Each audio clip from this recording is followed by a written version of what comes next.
What up?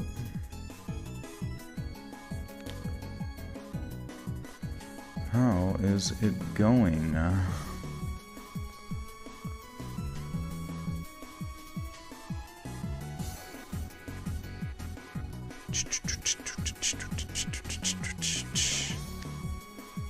Yo, yizzy, yo.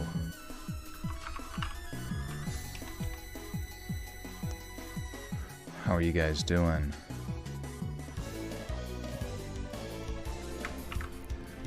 Yeah.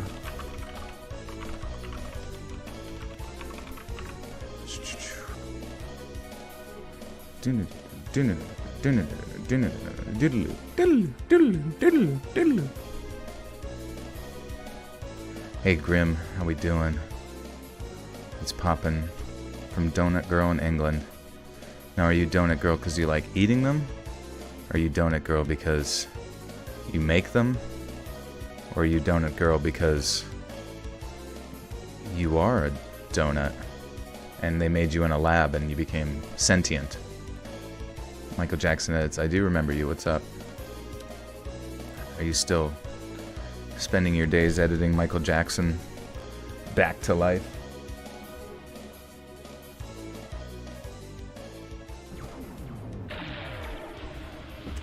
Pew, pew, pew. Welcome to the show. How's it going, everybody? What is new? What is good? We got some scary stories for you tonight. One's about predators, but not just any. Human predators. Ones that want your feet. They want to see them. They want to smell them. They want to... Who knows? I used to work in a donut bakery. Oh, perfect. Get me some for free, please. I like the peanut butter stuffed. Cream filling. Oh, dude, imagine like a peanut butter stuffed cream filling, but with like a nice glaze on the top. Jeesh.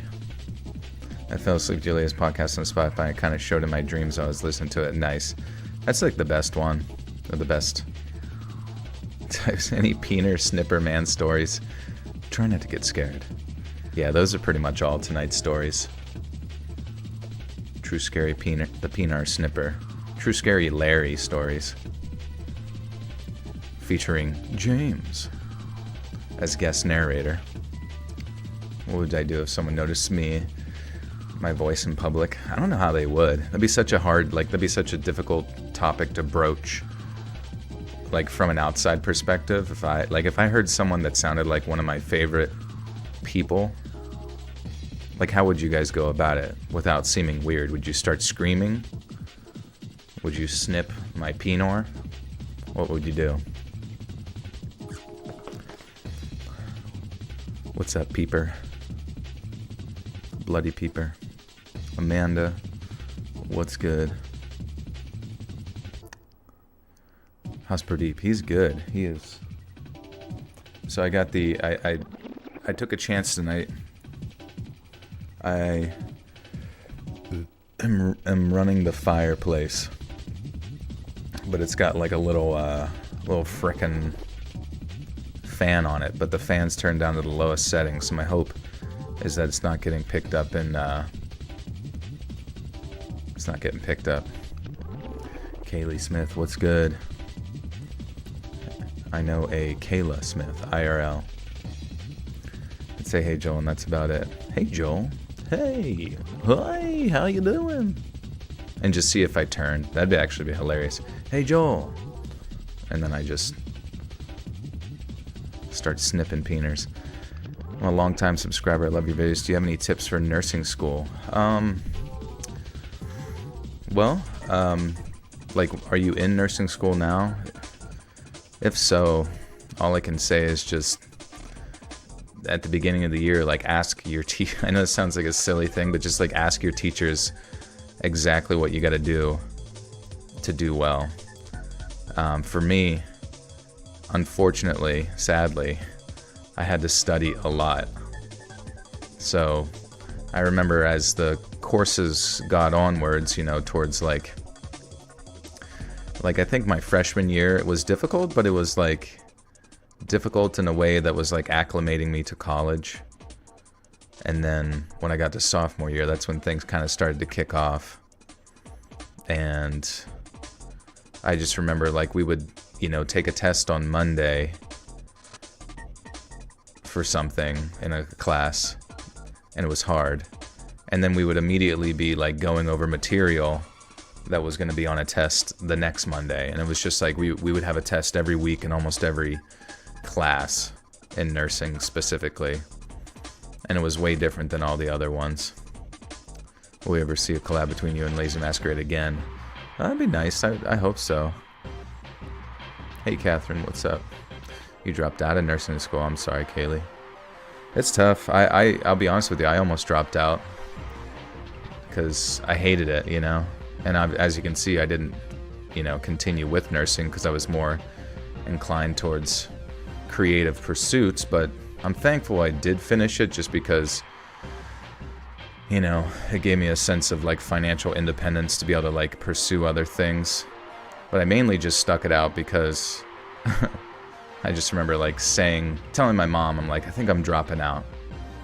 And she was like, oh, well, okay, I mean, what are you gonna do? And I thought I was gonna do, like, graphic design or some shit, you know what I mean? Because I just thought, like, I was more artistically inclined. I got diagnosed as artistic. And, you know, she was just like, well, whatever floats your boat, you know, kind of thing. But then as soon as I was, like, she like, told it to my dad when I was, like, I didn't tell him yet because I was scared of him. And then they just, like, immediately, as I was, like, I remember I was playing, like, Grand Theft Auto 4 or something like that, like the Ballad of Gay Tony, down in my room whenever I came back to visit. And he just, like, burst through the door and is just, like, so fucking mad. Just so fucking mad. And was like, listen, he was like, if you do that, you were cut off. You were cut off. Which is just, like, such a fucking dad thing to do. He simply dealt with it. Yeah, to me, I, like, couldn't. I don't know why. Like, I was scared of my dad, and I was scared of everything. And then I just, at that moment, I was like, well, I guess I gotta lock the fuck in, you know?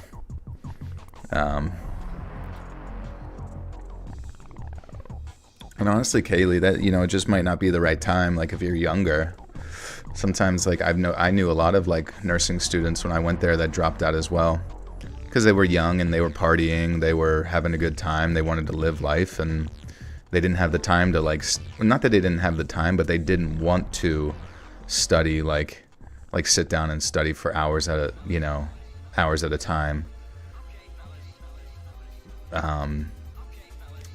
Or you know what I mean? Not only study on Sundays or so, you know, because sometimes you had to study for multiple days prior.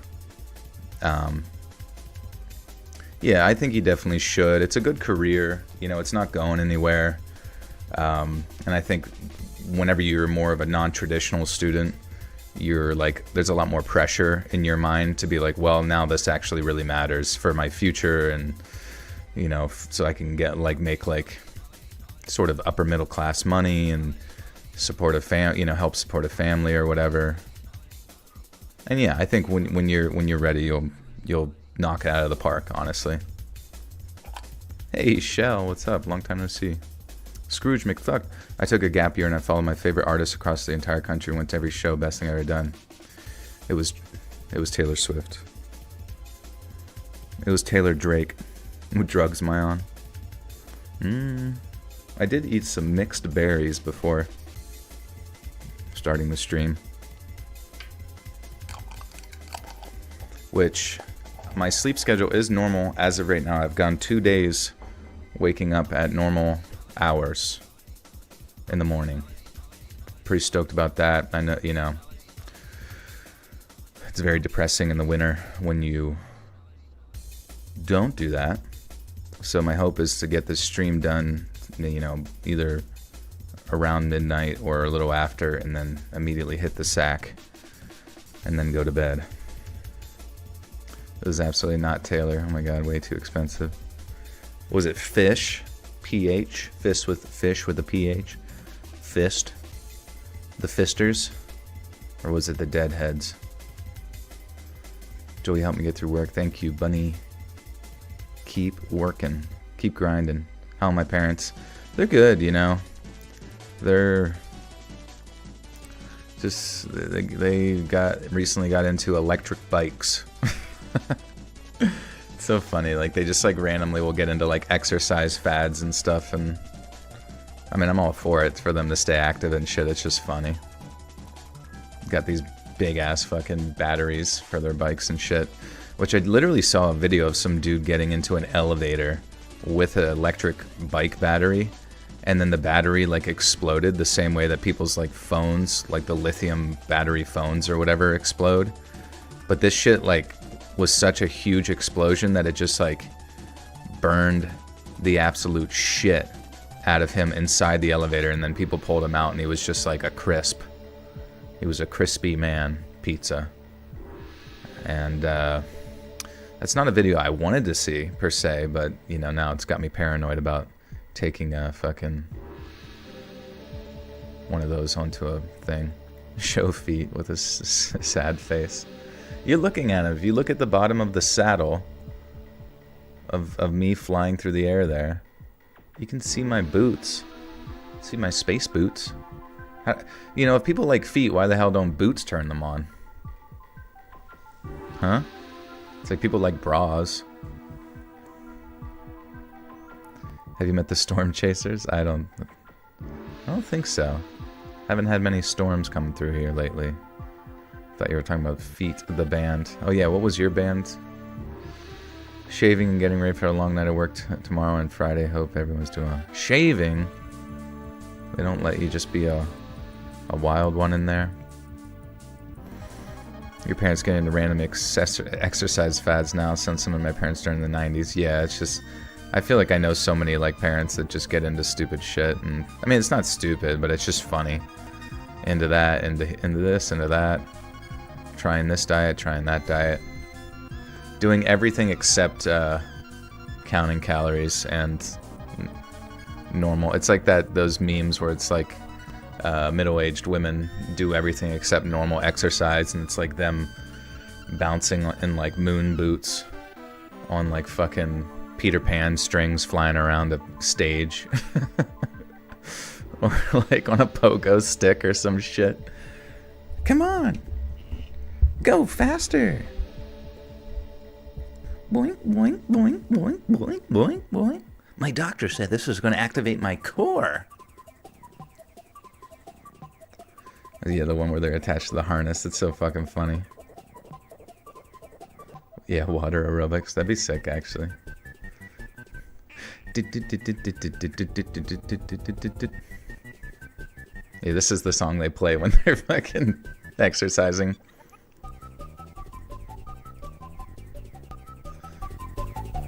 This is middle-aged women exercising.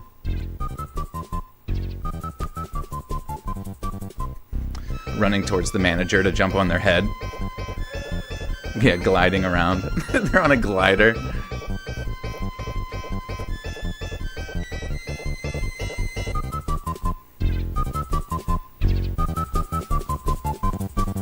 Hey!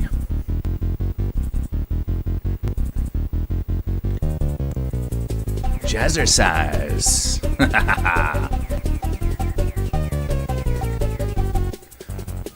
Do the monkey.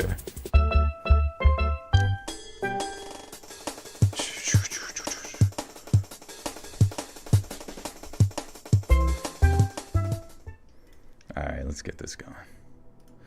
We got some scary stories to read. We gotta get locked in. Opinion of tater tot hot dish. I'm all for it. Make it every night. Make it every night till your husband gets violent. David, thank you for the 2. And Susie, thank you for the 250. Says, love falling asleep, listening voice. Thank you. Yeah. Keep the tater tots in the pocket.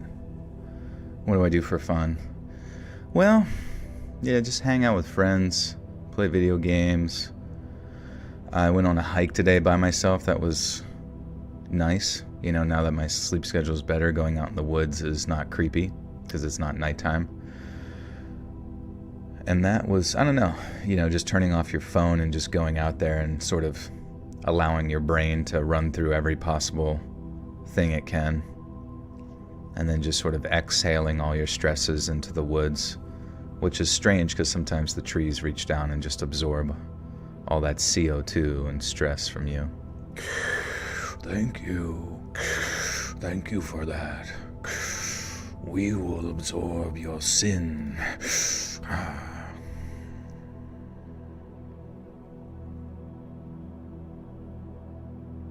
All right. You read some of these stories and still walk in the woods at night. I don't know. I guess like as a guy, sometimes I look forward to conflict, honestly.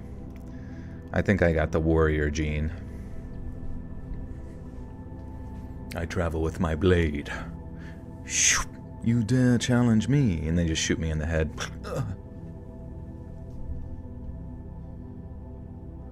Pray we don't get hammered with snow here in Texas. Yeah, hopefully. What's the deal with those fires? Is like LA actually just like straight up gone? What's up, Sarah? You got bears to worry about. Yeah, I mean, I guess so. Black bears around here, though they're not nice or whatever, they're pretty skittish. They'll most likely run from you before they try to predatorize you like a fucking grizzly. Do I believe in any cryptids? Yeah, I believe in the one that like we have one here that's just like sad all the time, kind of like Eeyore from fucking Pooh Bear world. And I'm pretty sure he like cries tears of like mud and cum. He's just always sad all the time. I am that cryptid. Mike and Ike with a 5 says, what's up, Joel? I'm just jumping in now. How many stories you got for tonight? We got 1, 2, 3, 4, 5. And they are about human predators. Kind of an interesting topic title, but it's sort of broad, I suppose, as well. If you think I should change the title name, let me know. I'm open to idea. Yeah, the squonk. Holy shit. I see that shit everywhere I go. He's my neighbor. Did you write the book of love, and do you believe in God above? If the Bible tells you so. I'm originally from PA, but I would never go hiking alone. I don't know. I guess you just have to be familiar with these woods. You have to become one with them.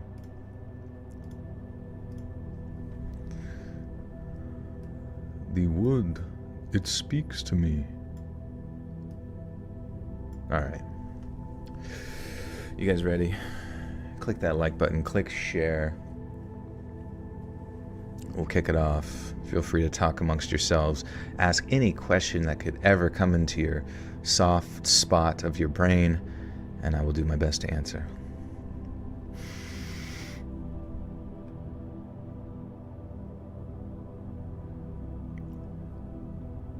My father-in-law was a U.S. Marshal back in the day. I sometimes joke that he used to hunt people for a living, but as he's corrected me on more than one occasion, it's more like he used to hunt the people who hunt people. The people hunter, if you will. And he's told me some pretty wild stories, especially around Christmas and Thanksgiving. The kind he only tells late at night after a few bottles of beer and when all those with more sensitive ears have retired upstairs to go to sleep. And most of them are war stories. Pretty great ones, make no mistake, but a lot of drive, shoot, arrest the bad guys, then home in time for pot roast and pie, as they say. But there was one story he told me that I haven't really been able to shake, and I'd like to share it with you. You see, they've been tracking this one fugitive for months. Also, we're going to be recording. What's up, Oxy? Long time no see. See you later. Hunter x Hunter mentioned. Who did that? Not me. I'm not weeb enough. That's the cool thing about Pennsylvania too, is you can bring a gun in your back pocket, and then if a scary thing shows up, it's pretty much just like playing video games. Except you can't take a whole lot of damage. One time my friend and I were hiking and found a shed in the middle of the woods, and we got lost and turned around and the shed was gone. No way. I feel like that was a story on my channel, actually. Nicole S., welcome to the Buttersock Cult. You now have access to bonus content. Thank you. You should have an OnlyFans, but with your voice. Maybe you already do. Just throwing that there. It's been suggested before. I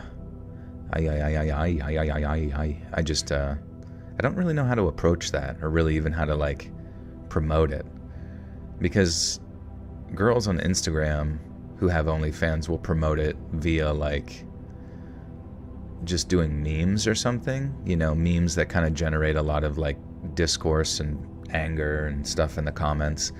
But you know, of course, it's always going to bring one person to be like, click on their fucking links. I don't really know how I would do that with my stuff. And honestly, I don't even know if I'd really want to. Because, like, where the hell am I going to get sexy reading content at, to be honest with you? 4chan?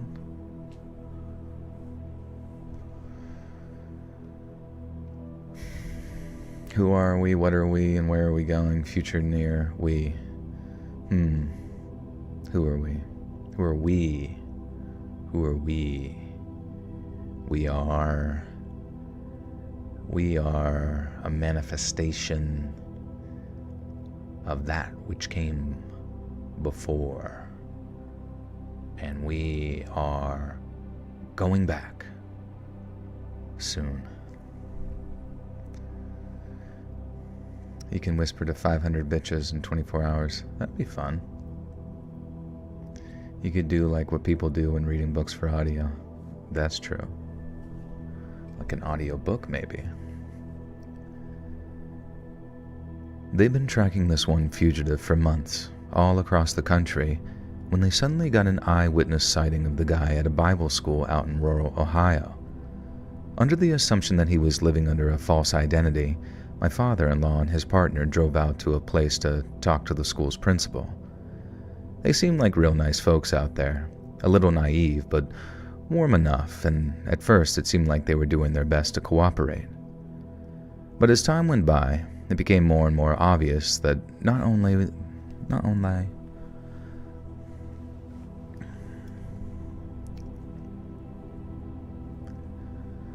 feel like I've broken the fourth wall here. I've listened to your podcast every night for like a year and a half, and I never caught a live before. Well, welcome. You will now get to see that I am flesh and bone. Well, I guess that's not confirmed, but thoughts on Swamp Dog? I've always kind of thought you and him were kind of the same. We are one, for we are many. Actually, every horror narrator you've ever heard is all just part of a larger hive mind that speaks out through like various tentacles with mouths, all trying to draw you closer.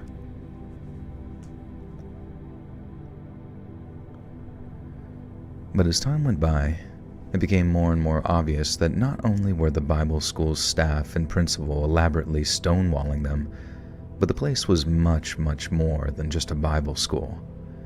The reason why an Ohio Bible school was so focused to shield a violent fugitive is that it was a cult. And I use the word cult very loosely because I feel like that suggests a bunch of weird naked rituals involving black magic where maybe Tom Cruise makes an appearance or something. I don't know. That's an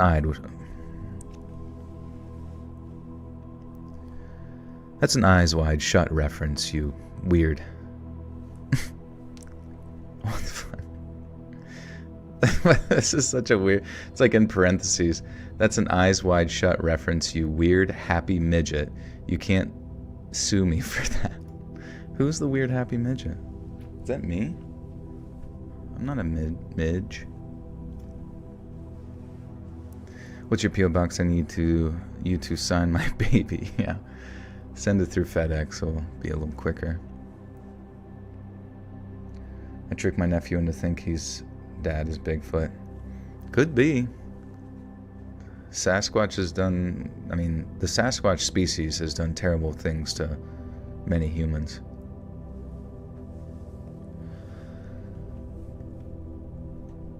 That's an eyes wide shut reference. You can't sue me for that. But what this place was just very close-knit, a Christian community that believed in absolute forgiveness and were willing to put themselves on the line for each other. They were smart enough not to make it obvious that they were aiding and abetting a criminal, but at the same time, it's no coincidence that their person of interest was never around whether the marshals stopped by. Things got more... Oops, I hit my keyboard. Do I believe in Bigfoot? Yeah, I think it's real.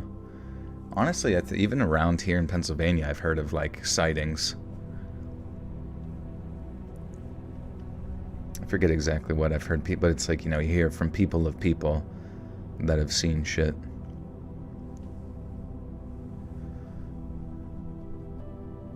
Things got more and more tense as time went by, too.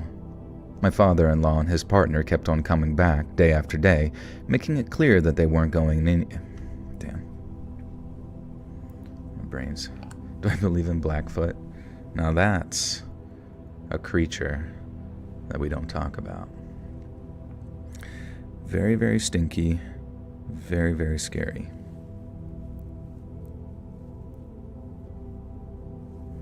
Your mom thinks Bigfoot's an alien. He's like, just drop me off here. Just gonna have a look around. 2 million years later,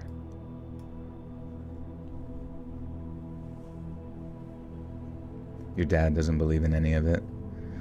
I don't even know what, like, I swear to God, there's some people in the world who just, like, you tell them about something that sounds sort of, kind of conspiratorial or cryptidy or strange or paranormal or weird, and they literally just they're like, that's not true, that's never gonna be true, and they're just sitting there fucking jerking off as they say it, because they literally just love to hear their own fucking voice be the contrarian to anything interesting ever. Actually, nothing's fun and everything sucks and everything's actually, like, fits perfectly into my worldview and Bigfoot's fucking stupid, you're stupid, and I'll kill you. I'm gonna blow.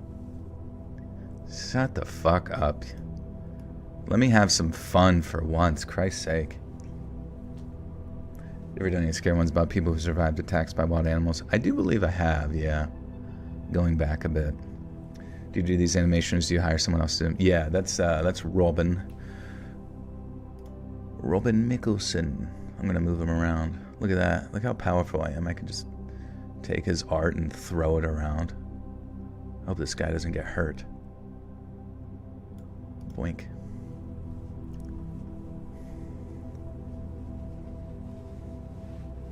You got mauled up by a chain-up dog once. He looked like he wanted petted. Oh, damn. Yeah, the intricacies, I feel like, of animal body language is tough sometimes. Because, like, dogs do kind of play hard to get. Your mom is blind and believes in stuff, and she always says, well, I can't see you, so are you not real? When people say that, they don't believe in what they haven't seen. Oh, word. Yeah, I mean, she's got a point, I think. I saw Penguin Zoo video of a guy who farted in his living room. Bigfoot real, man. Yeah, that sounds about right. He's probably talking about fucking Tweety Bird.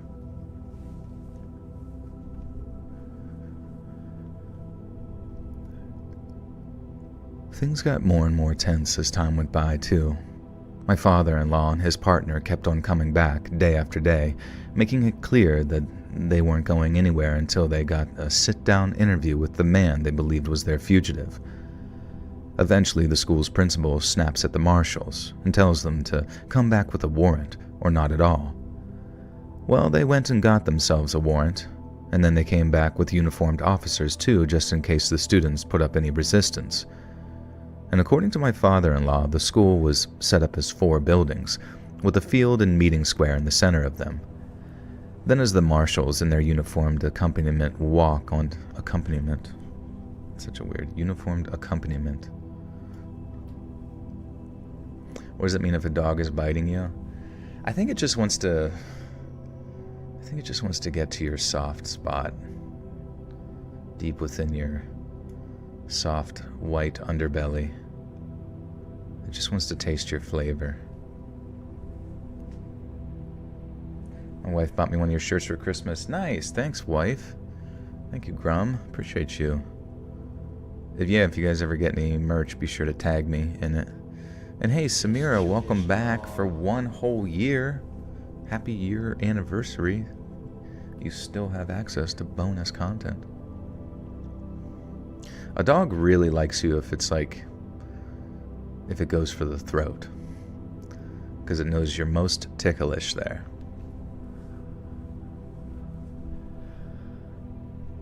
Then as the marshals and their uniformed accompaniment walk onto the property, students start walking out of the building to give them death stares, including the principal.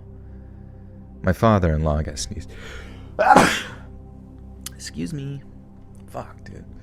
I keep interrupting this, but we'll find our way. We'll find our way.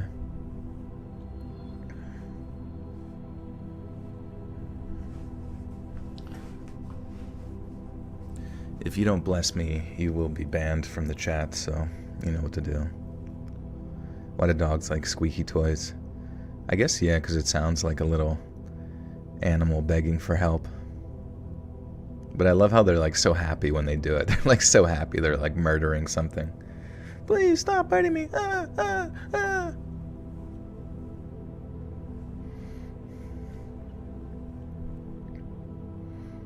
I hawk chewed, yeah.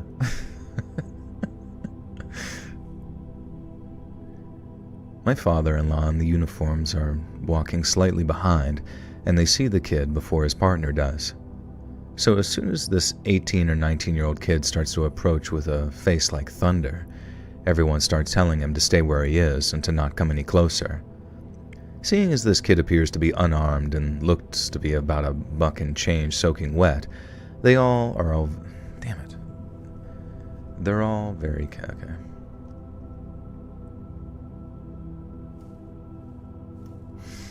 I guess it's weird because like I know it's like out of the holiday season, but this just kind of reminds me of like how long do you keep your Christmas lights up after Christmas? Because I kind of want to leave this like graphic up for a while, but I also don't want it to like overstay its welcome. Do I pick the stories or read or someone else? Yeah, I have someone go through the email and pretty much just like curate them to find things that fit certain topics, or you know, if they can think of a topic that they've come across in kind of sorting through everything. Femboy, yeah.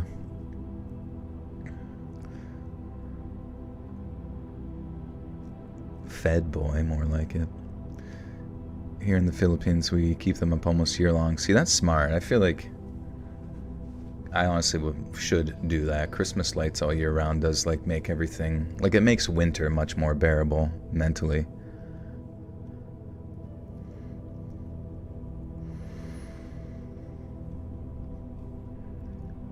Seeing as this kid appears to be unarmed and looks to be about a buck and change soaking wet, they're all very casual about their commands. But as soon as he gets closer and closer, they start taking out their weapons and issuing the commands more seriously. But then the second they do, the kid just rushes them. He sprints towards my father-in-law's partner, but no one's shooting him because they don't want a scandal on their hands and they're not really sure what to do in that moment. My father-in-law said that he could see the headlines already. Feds raid Bible school, 1 innocent student slain, and things of that nature. He knew pulling the trigger might kill his career before it had ever really started, so he chose not to. But he then spent the rest of his career wishing he had. I guess his partner ended up wishing that he shot the kid. Damn it.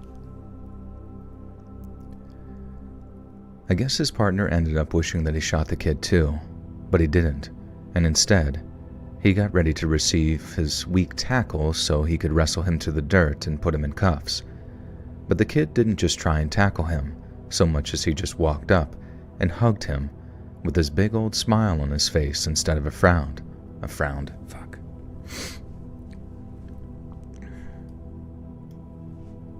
You keep your Christmas lights up until March, but I take my indoor decorations, outdoor inflatables down.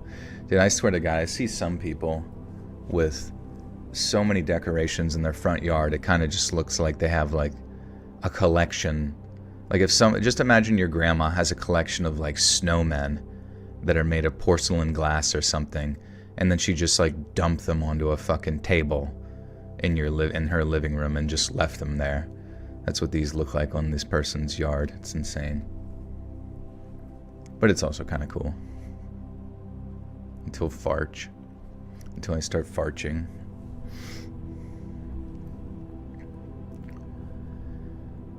But the kid didn't try and tackle him so much as he just walked up and hugged him with his big old smile on his face instead of a frown.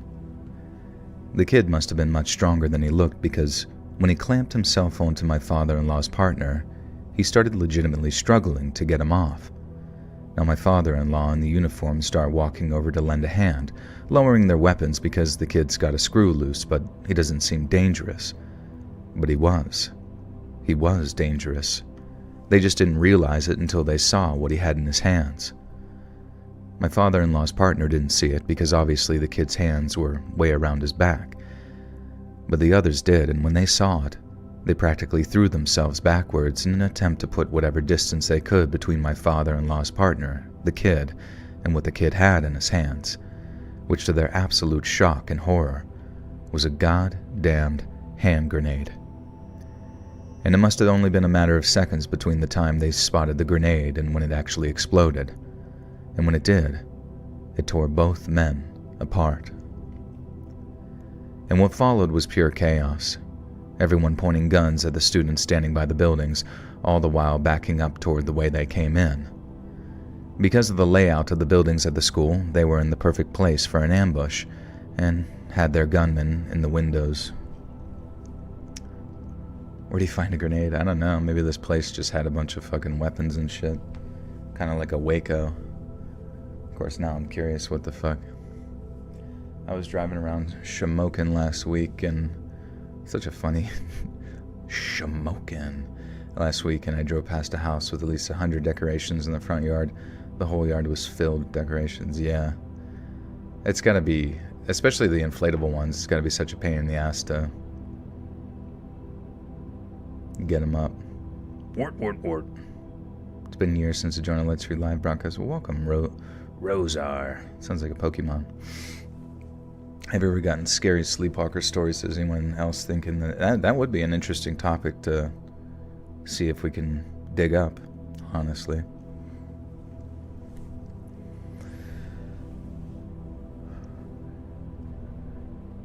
After a bunch more backup arrived, the cops turned the whole place inside out, looking for weapons, drugs, anything they could use to start locking people up. Goddammit.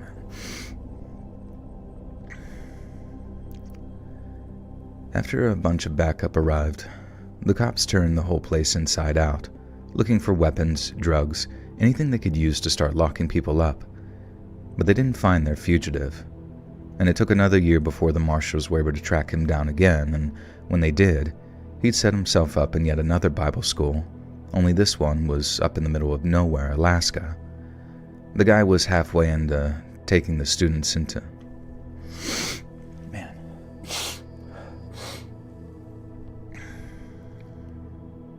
I need to drink more water. Also, do you ever I don't know if this happens to you guys, but as you get closer to your bedtime, or you're kind of exhausted, it's almost like your body gets a little sick. And then you wake up feeling fine.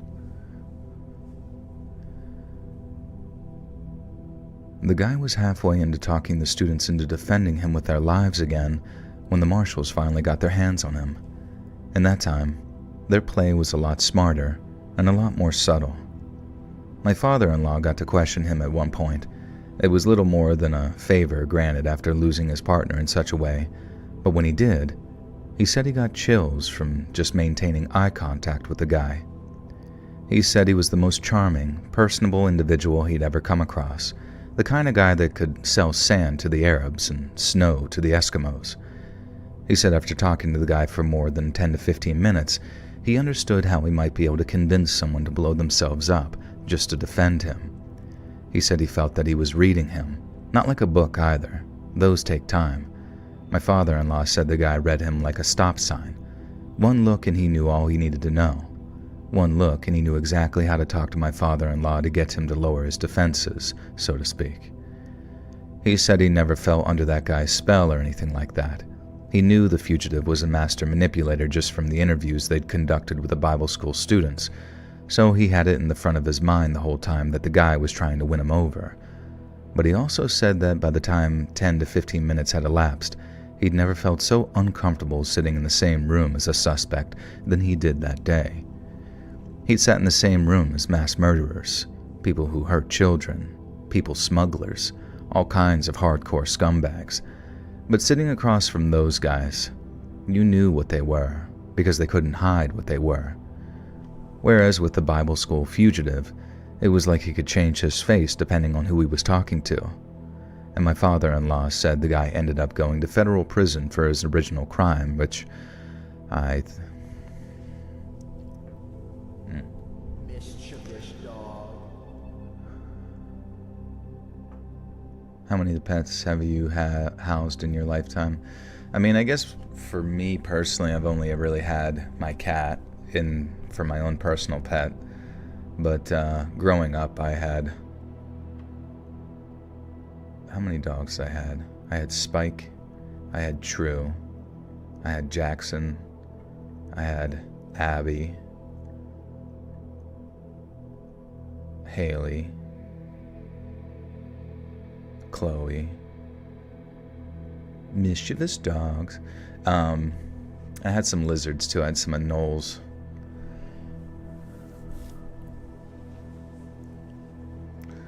Boop, welcome back for a year as well. I've been listening since 2017. Glad to support the Buttersock cult the last year. Thank you, Boop. Happy 1 year anniversary. Meow. You found me back in 2014. That's insane, actually. That's when I started.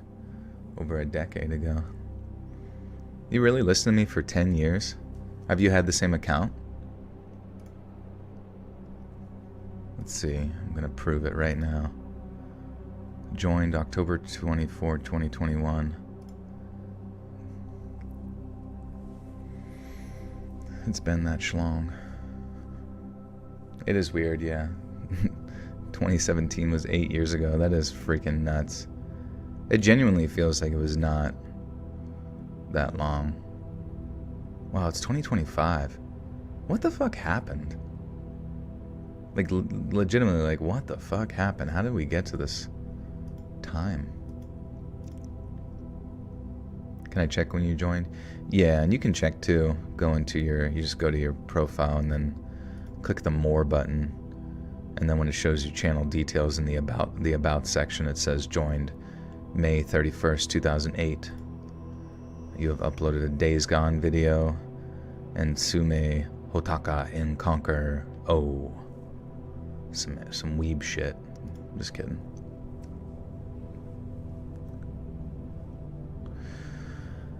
Do you think we'll go through some like crazy human renaissance or something at some point? Or do you think we're just going to continue to descend into some weird worldwide dystopia? I like to imagine that we have some autonomy in whether or not we arrive at the negative. I like to assume we have a choice. The singularity. Yeah, but the singularity is so stupid because it's not like it's going to be some like organic thing that you have control over. Like, you know for a fact it's going to be like 100% regulated, 100% connected to some sort of like internet of things where everybody is just like under the same centralized control grid. You know, it's not gonna be fucking Cyberpunk 2077. Yeah, it's gonna be weird Skynet shit, but you're the Skynet bot. You've also listened for 10 years? That's insane. I just can't believe I've been doing it for this long. I should be dead. Have you ever cleaned your baseboard? Have you ever cleaned your baseboard? Cleaning can impact your air quality. Baseboard. Where's that again? I'm in a basement, so... Anunnaki are going to come back to restart civilization to version 8.0. Yeah, they have some nerfs and buffs they gotta do. Dr. Creepin read a story recently in comments accredited at Let's Read for the first time they heard it. Oh, I wonder which one that was. Let's take a peek. I love Dr. Creepin's voice, man. It's fucking perfect. Let's see. Videos. The Girl in 402. Oh, Necro Sleep. Hell yeah, dude. That was like one of my most watched videos back in the day. Here, listen to Mr. Takes or place Dr. about 10 years ago, which was a period of time when the internet was not what it is today. It was a time when online forums existed and they were thriving, and you could find your own. Oh, that's cool. He's got like 3D animation in the background. Took the time to That's pretty neat. search around a little bit. Sure, I haven't. Wow.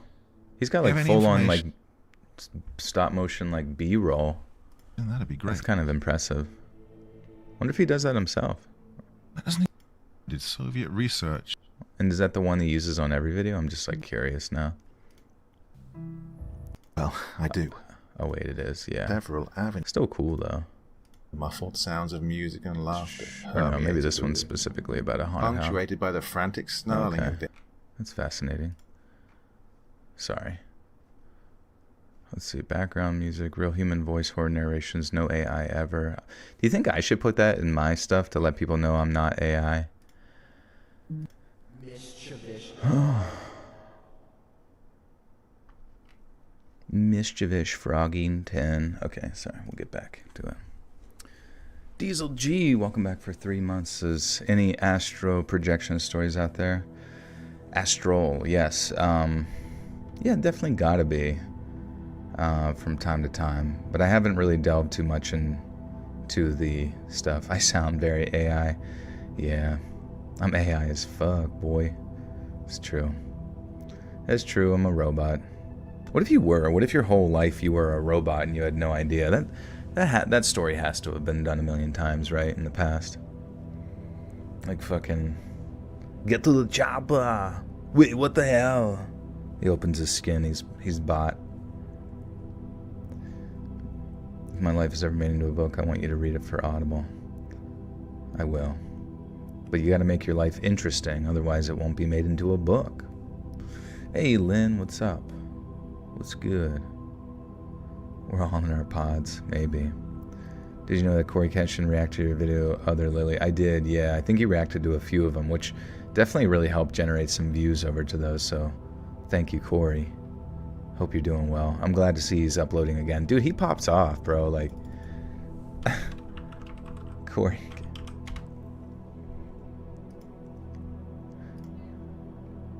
Dude, 8 days, that's crazy, bro. 8 days ago, would you get it or die? You have 60 seconds. Yeah, almost 8 million views. Is he just reacting? Is he reacting to shit? Yeah. Top jump scares of all time. Fears of Fathom. Ironbark. Lookout. Okay, he's gaming there. Mouthwashing, which is dope.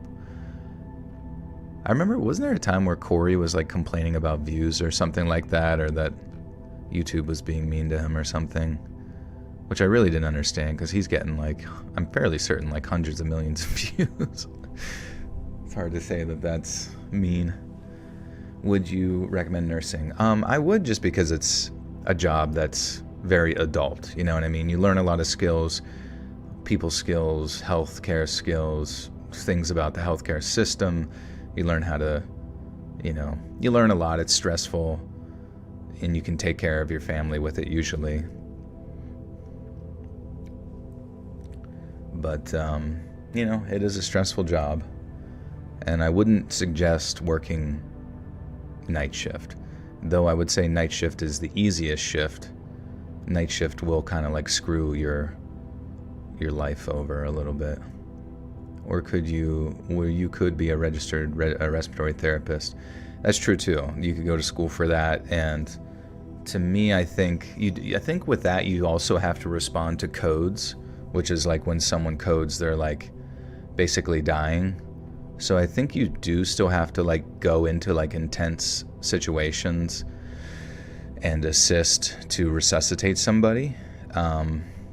What job isn't stressful? That's a good point. That is a great point. I just think being a nurse is you know, it's certainly not the same as like first responder. It's certainly not the same as being a cop. You know, but there's different contexts, I guess, with nursing. But it's you know, it's definitely more stressful than working in like a department store or like in an office. You know what I mean?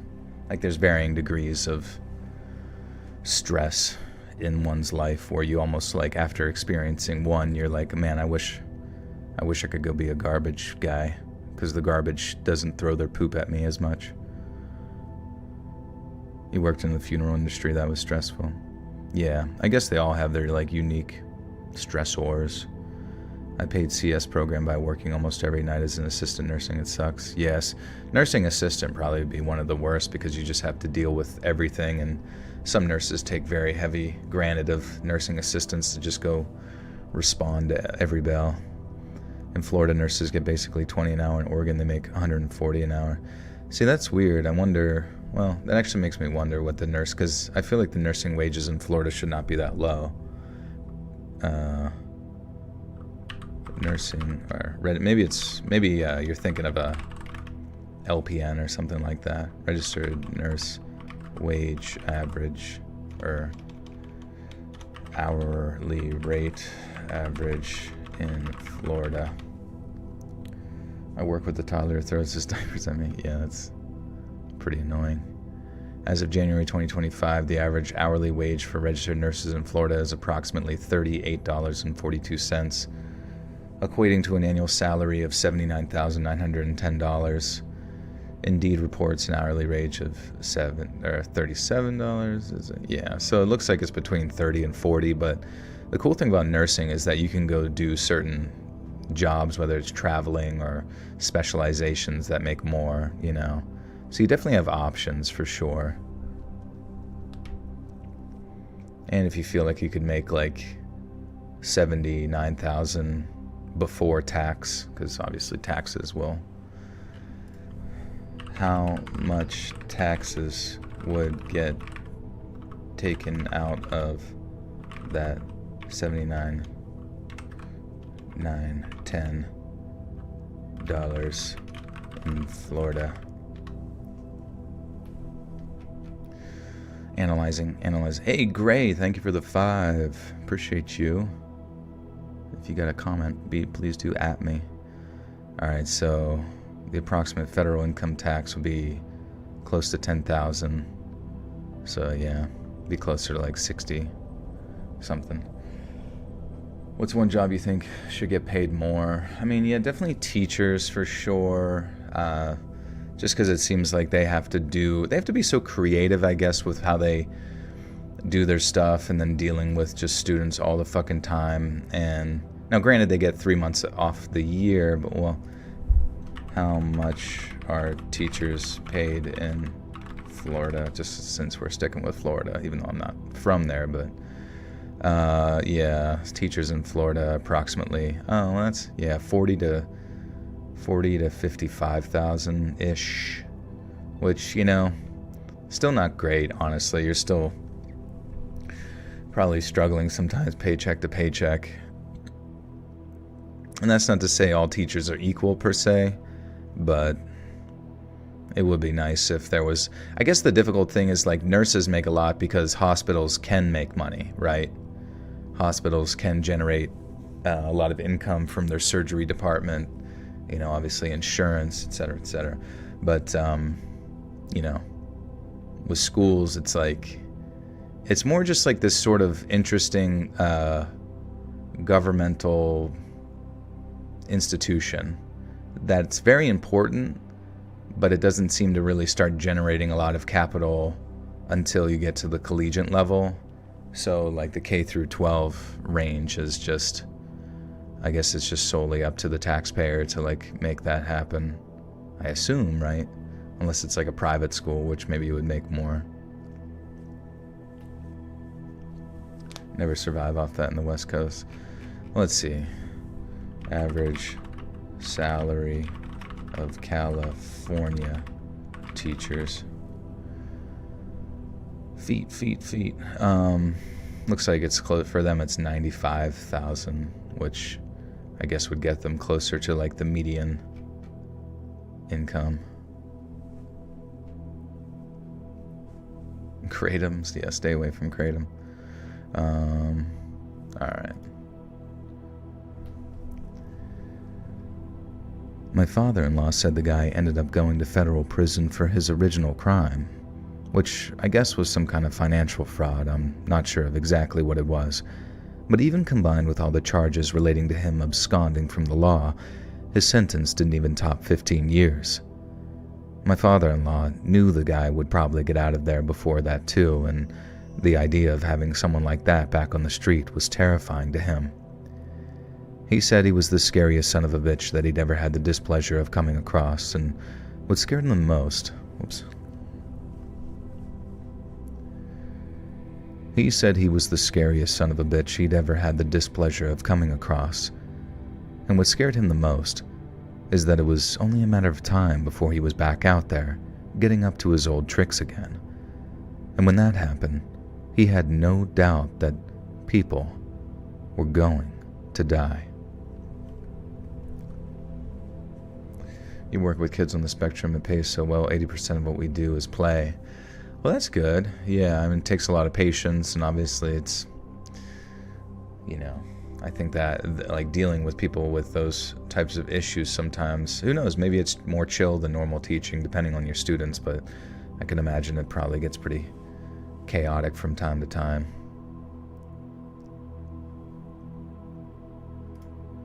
Especially during WWE practice. Which is crazy that they still do that in school.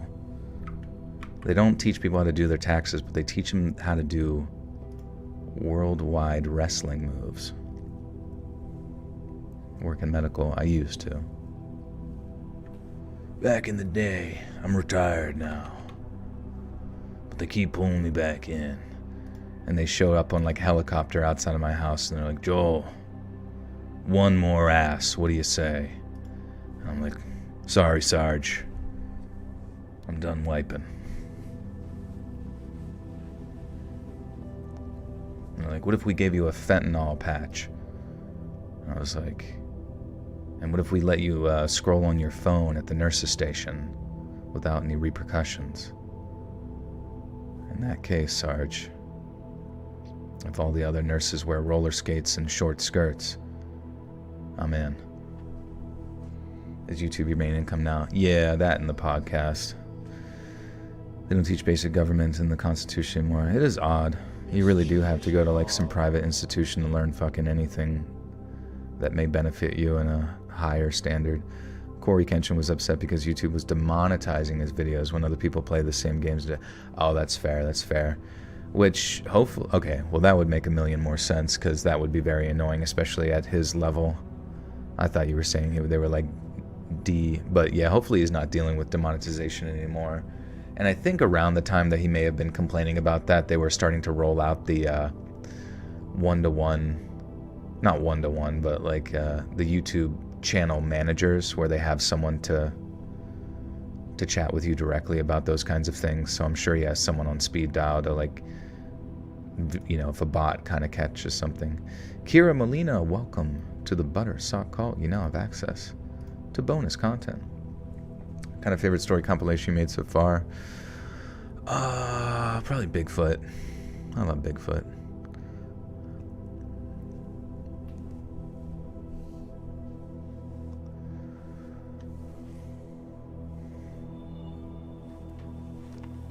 Also, can you hear the fireplace in the background? Is it is it loud? I'm actually curious.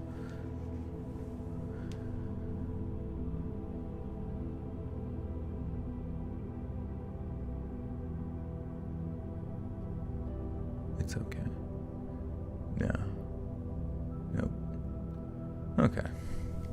Well, now it's hot, so I'm just gonna turn it off.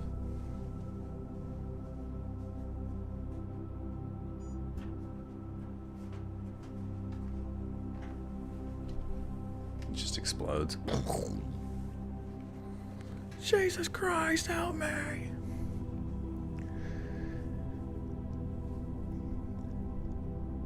I went to school with two guys who killed my sister's best friend.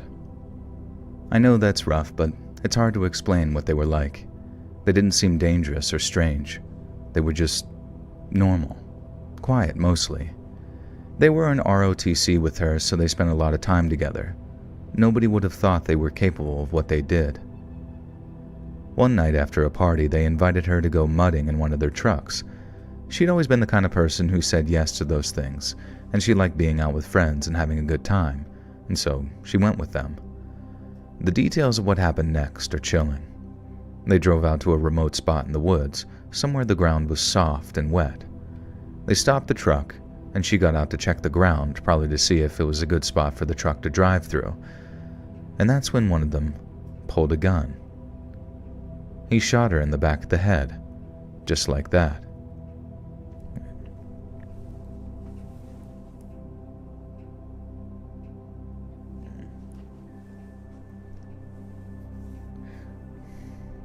Stop dropping, Joel. You have sound effects or a fire in your freaky basement? Yeah, I got a fireplace sound effect machine.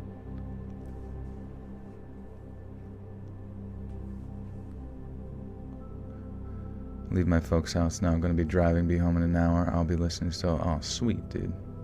Safe travels. No warning, no.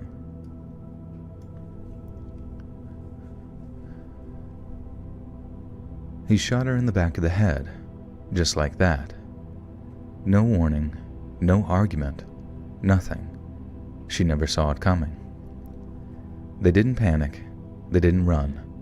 They acted like it was just another part of the night. And they dug a shallow grave right there in the mud, put her body in it, and left. Then they drove to an IHOP and sat there, eating and talking like nothing had happened. When they finished their meal, they went back to the grave. I guess they thought that it didn't look well enough hidden, so they covered her body up better, packed up, and left again. They might have gotten away with it, but they made a mistake. They tried to cross the Canadian border, and that's when they were caught. The police found evidence linking them to the murder, and it didn't take long for everything to come out.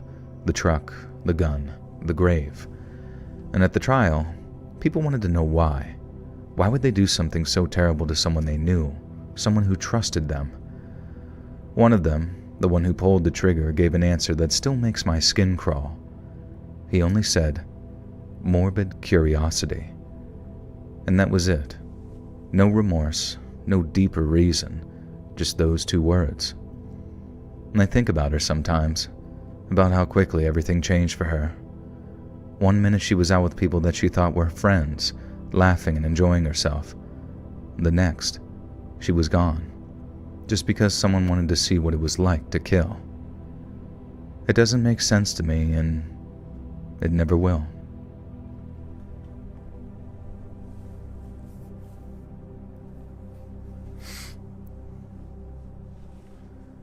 Alright. Jesus, these pretty intense ones right out the gate. I guess these are human predators for show.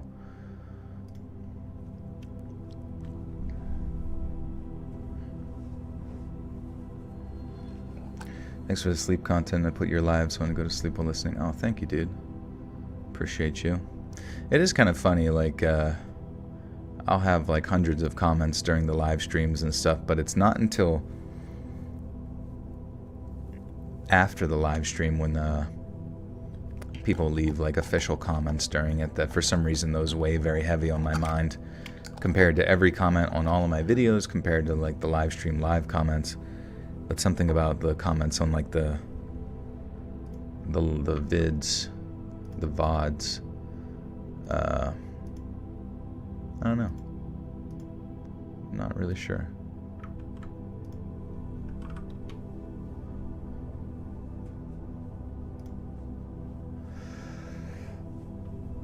The after party comments, yeah.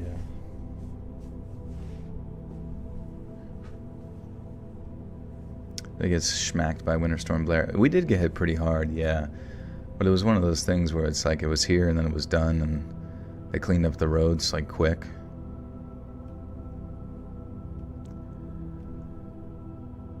It all started with a simple act of kindness. There was an elderly man that I knew from a community group. He had lost his wife and was struggling financially. When I heard about his situation, I wanted to help. It wasn't much. I baked a cake for him while I was already cooking for my father. And at first he was grateful. He thanked me and was polite, but then things changed.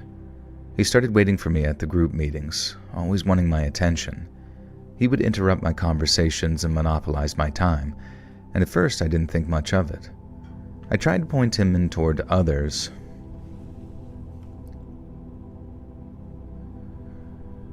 I tried to point him towards others who could help him, but he didn't seem interested in help, just in me. Then he started waiting outside after meetings, walking me to my car. And I tried to spend more time with other people, hoping he'd get the hint, but one day he showed up at my house. He said he wanted to drop off a thank you card, and after that I noticed his car parked on the street more and more. He claimed he was walking in the area, but he would always find a reason to stop by, and I started avoiding him. If I saw his car, I'd drive away. I changed my routine, coming and going at different times, and at first I didn't think of it as stalking. It was just annoying, but I didn't feel threatened. Other people brushed it off too. They said things like it's harmless, or there's no fool like an old fool. Some even thought it was funny because he was twice my age, but it didn't feel funny to me. His behavior escalated.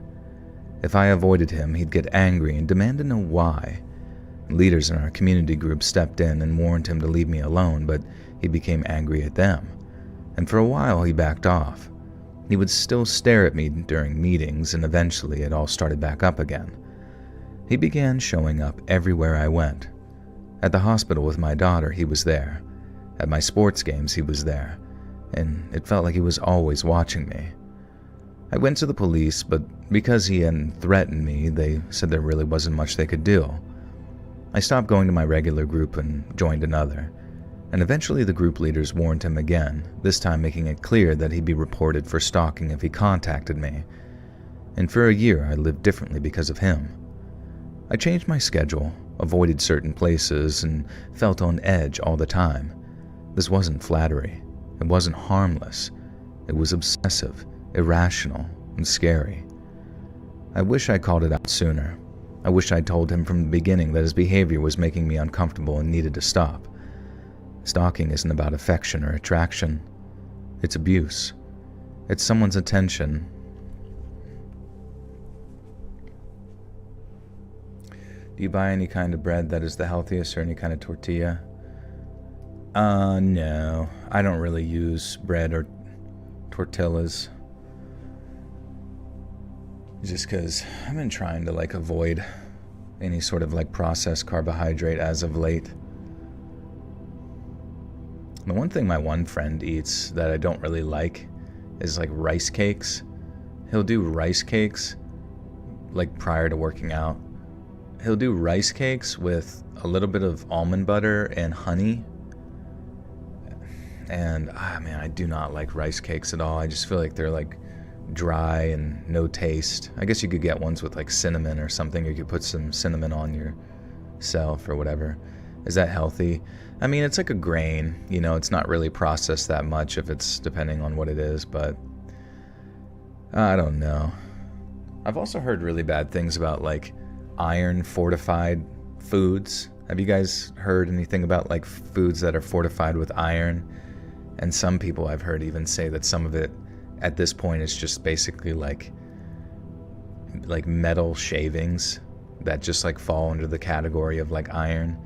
I don't know, it's very weird, and I heard it just causes more issues for people that are anemic and all that kind of shit.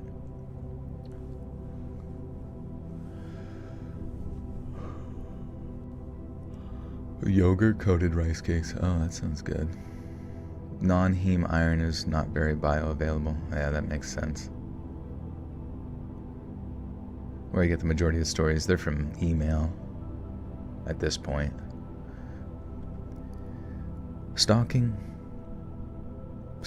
isn't about affection or attraction. It's abuse. If someone's attention makes you feel unsafe or forces you to change your life, speak up. Name it for what it is, and take action quickly, unlike I did. That sounded weird. Name it for what it is, and take action quickly, unlike I did. You can submit a story to Let's Read Submissions at gmail.com, or you can send one into my subreddit r/Let's Read Official. I only sent her pig's heads twice. Come on. What's the big deal? Honey, was that you that... You like text your girlfriend. Was that you that sent me a pig head this morning? No. Okay, I wonder who did that. Have you guys seen Smile and Smile 2, the sequel? Smile 2, Electric Boogaloo. Fucking scary metal shavings and food is considered being fortified with that. I don't know. Yeah, it was something like that. It was just a YouTube short that I saw. So take that with a grain of metal shavings. You saw Smile, but not the second. Yeah, I saw Smile too. It was actually compared to the first one. I thought it was like as good. Like I wouldn't say the first one like is some transcendental like horror movie or anything like that. But it's a unique idea. It sets out to do what it does in like a stylistic and interesting way. And yeah, dude, the actress in both of them just like kills it. There was like some TikTok actress that was like her best friend that I don't think did very good, just because her acting wasn't very believable. But other than that, I thought it was like very spot on. Just like the fact that they chose a sort of like pop star to represent the main character, I thought it was a really cool touch of just like a cool approach.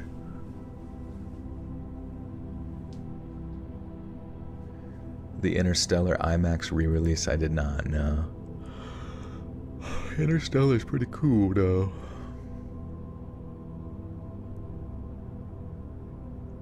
Even though I do have some questions about that movie sometimes with Interstellar. Like why the fuck, like when they were like he randomly just gets onto like NASA property and then they pull back like a big curtain and like all of NASA and their like workers are just chilling in there like, oh, what's up? I know you were just having a very quiet and intimate conversation, but we're actually all here kicking ass. But yeah, it can be a bit of a sleepy movie. Hey Turkey, what's up?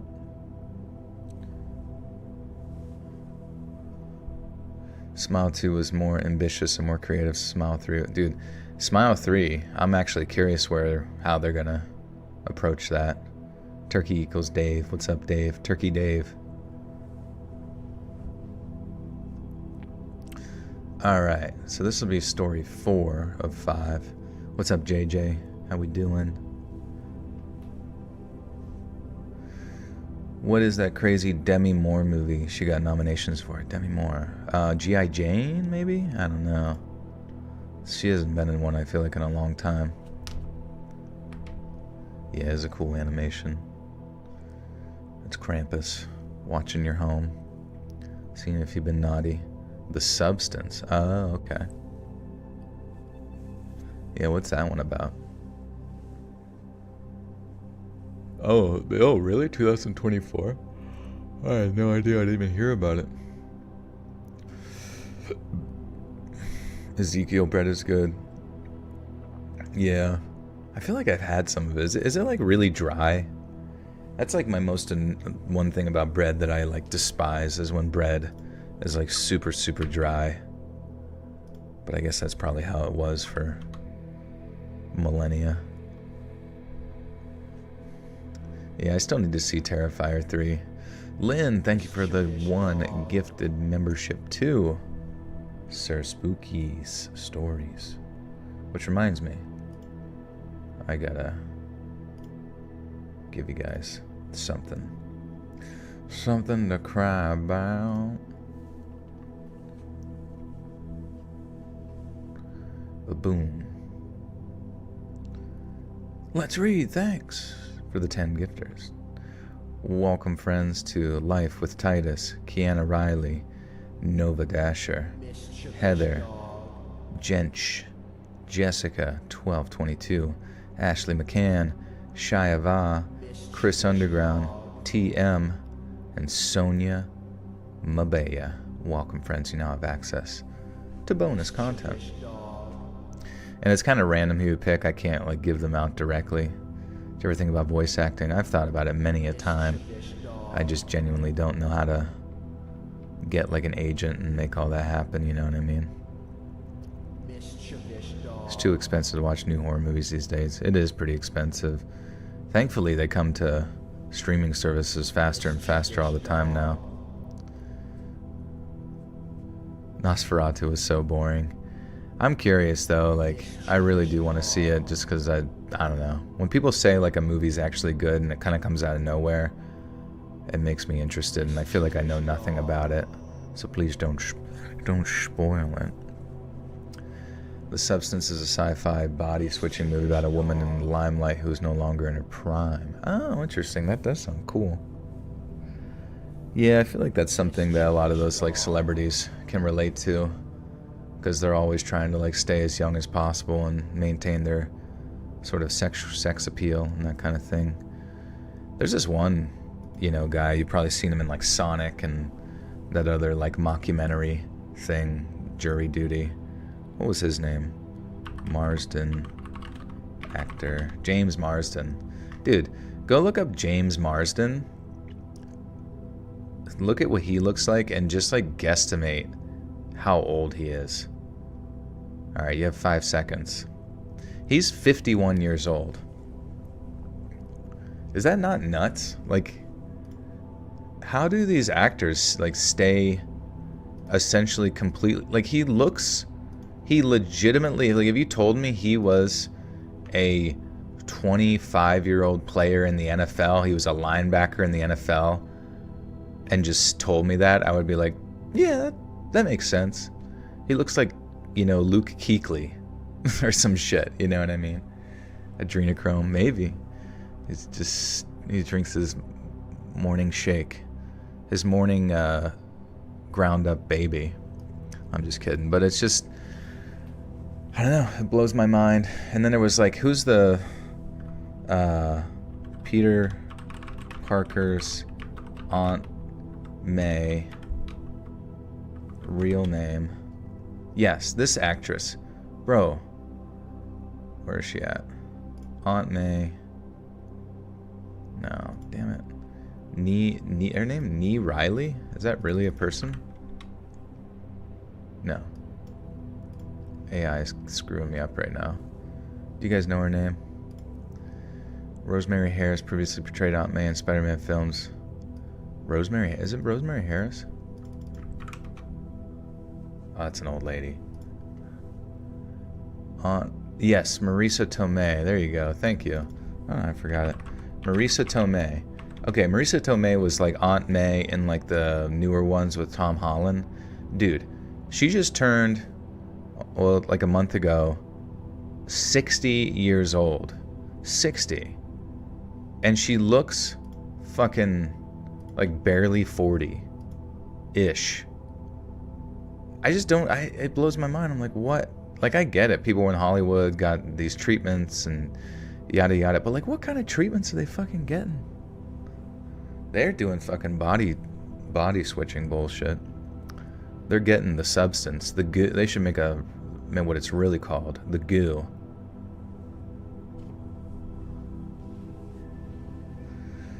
If men don't do drugs and keep their body in minimally good shape, they age amazingly. Challenge level for American men impossible. Yeah, not happening. And in fact, that's actually very misogynistic of you to say, to even expect that of men.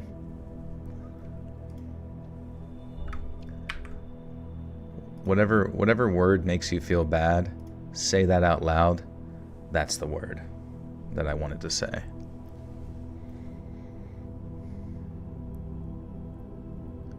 Also, what's his name? Not to keep harping on celebrities, but I went down like the James Marsden, like I was looking at his old stuff, and he was like in 90s shows. And then I looked at like actors from the 90s and the shows that he was in, and I was like, what the fuck? Like, actors on like the WB were like all models, like hardcore models, like perfect everything, symmetry, style, like attractiveness. And I'm just like, I feel like you know, actors and actresses look good now, but they didn't look as good as they did back in like the 90s, like early 2000s. I'm 54. I look young when I don't have this huge beard. Young inside shows on the outside. True, true. Back when Hollywood wasn't representative of the real world. I guess that's true. I guess Hollywood is kind of going down that route because maybe it's easier or something, but I don't know. I'm not saying like modern celebrities are necessarily like ugly or anything. I just feel like on a net average, they just don't seem as attractive as they once were.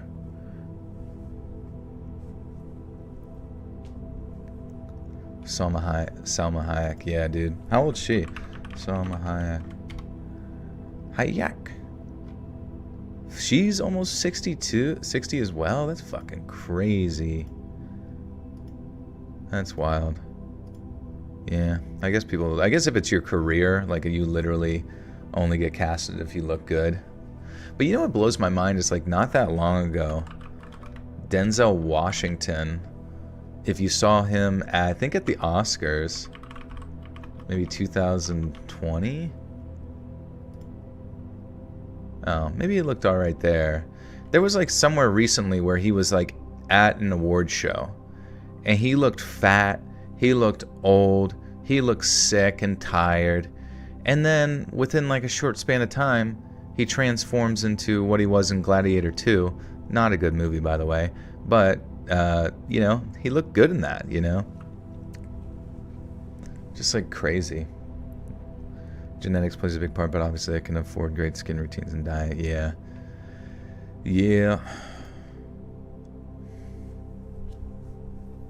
They went to a Diddy party. Dude, that's what we need to do. We need to go find the Fountain of Youth at the Diddy party. That's like a South Park episode.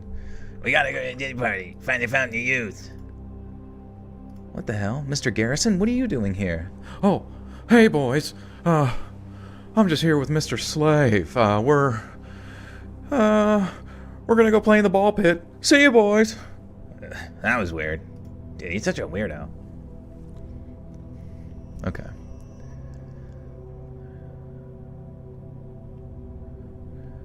I remember it being very late and the rain had started coming down hard as I walked home. It was cold, the kind of rain that soaks through your clothes and chills you to the bone. My hood had barely helped me keep warm, and I wished I'd checked the weather before leaving. As I trudged along, a car slowed beside me, and the passenger window rolled down and the driver leaned over. He started offering me a ride. His voice was smooth, overly... that sounded weird.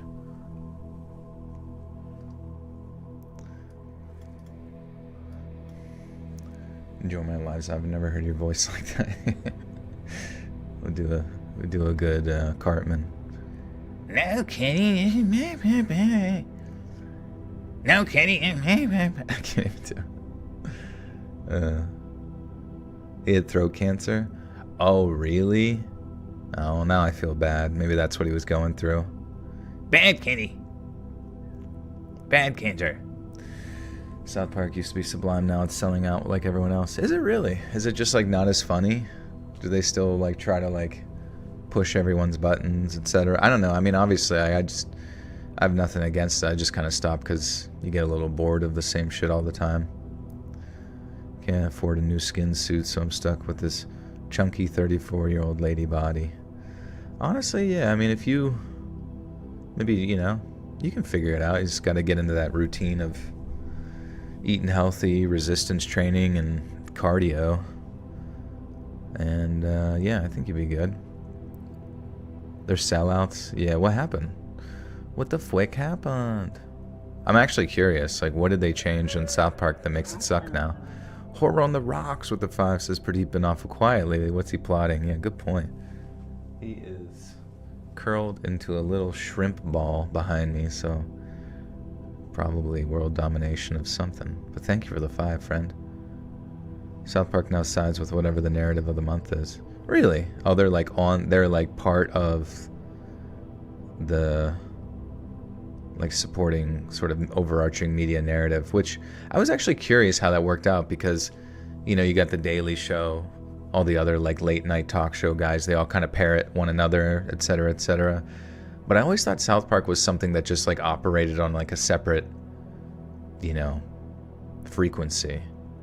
And I was always kind of curious how they dealt with the woke kind of culture and all that kind of stuff. But I just never really paid attention over the past 8 years or whatever the fuck.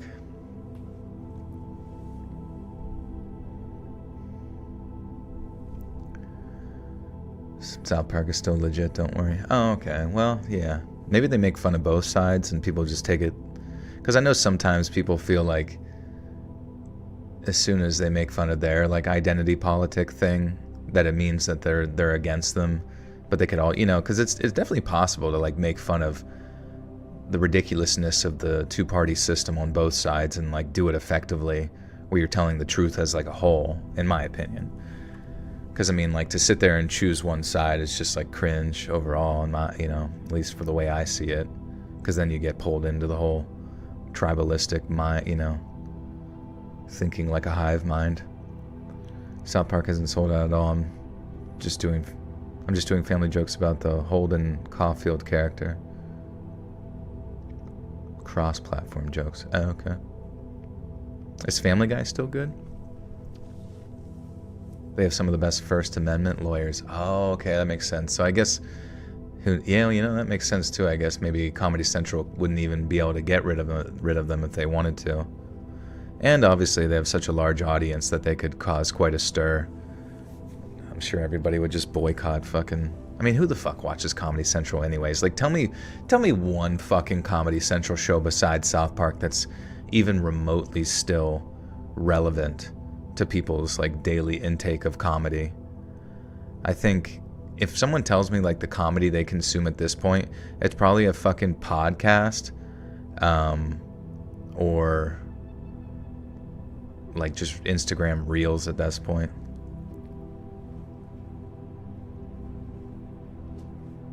That's what it meant in the 90s. Oh yeah, it's changed quite a bit since then, though I do recall what you're talking about. Isn't Comedy Central shut down? I guess I don't even have any idea at this point. We do need more. Wait, does Tosh.0 really still exist? There's no way. Are we all that? We're all just like fucking out of it, huh? Don't even bother with like cable TV anymore. I don't get down with South Park. I should just go on tour with the ICP and be a real juggalo. There you go. That sounds like a life purpose. Hawk 2.0. I literally watch Papa Meat every day now. Nice, dude. How's he doing? What's he been up to? I know he does a podcast with Wendy Gooner. Hey, Jessica, what's good? Yeah, dude, Key and Peele, dude. Key and Peele was one of those, like, that era of, like, 2014 and 15 when they were on Comedy Central doing pretty much the Chappelle Show, but I'm fine with that because they were basically the Chappelle Show, but better and higher quality skits. And I just never watched the show. I just like never thought to watch the show because like back then there were so many shows that were like half decent that you just never really caught them. And then when I finally started seeing Key and Peele skits on YouTube and stuff, I was like, this show is so fucking funny. Holy crap. I like miss it now. You never found them funny? I loved them, man. I thought they were great. The football name skit. Yeah, I know. Dude, well, the one guy comes in here, Aaron, I always, when I see him, I'm like, A.A. Ron. A.A. Ron. Present. Drax them sklounced. Yeah, when the dude is on the fucking plane, and you look at his hair, he's got like Gerald from fucking Hey Arnold hair, but it's like in the shape of a fucking hat. It is so fucking funny, dude. He's like, any of them Terrys want to do something? We gonna get sklounced. Just not a comedy person. I'd rather watch a soap opera. That's fair. I love comedy. I don't know. I'm obsessed with, I can't take anything seriously. I got to take the piss out of, a funeral. I got to take a piss on a funeral. I literally have to pee on people's graves. What's up, Bobby? What's up, Blizz Fizz? He was offering me a ride. His voice was smooth, overly friendly, and full of insistence, and he kept saying how I'd catch a cold if I stayed out in the rain and that he didn't mind helping me out. He looked older, maybe in his late 30s or 40s, but his smile just didn't reach his eyes, I guess. I shook my head, refusing politely but very firmly, and kept walking. The car crept along beside me, and the man continued to talk. His tone shifted slightly, becoming more insistent, almost scolding me, and he sounded irritated, as though I was being unreasonable by not accepting his offer. But when I still refused, his friendliness vanished completely and his voice turned cold and sharp, like he was full of anger. He made it clear that he thought that I was being stupid, and my heart was pounding as I turned down a side street, not daring to look back. And for a moment I thought I heard the car hesitate before it sped off, splashing water as it went. I stood there, drenched and shaking, before hurrying the rest of the way home, and at the time I brushed it off as just a strange, unsettling encounter. But a few days later, his face ended up on the news. The report said that he'd been arrested for assaulting a young woman, and according to that story, his method was to drive around while it was raining, looking for people walking alone. He would offer them a ride, and if they accepted, he'd lock the door and take control. And I couldn't stop replaying that night in my head. I thought about how close I'd come to accepting. If the rain had been just a little colder, or if I'd been more tired, I might have climbed into that car. And even now, the sound of rain hitting the pavement makes me uneasy. I'll never forget the feeling of his eyes on me,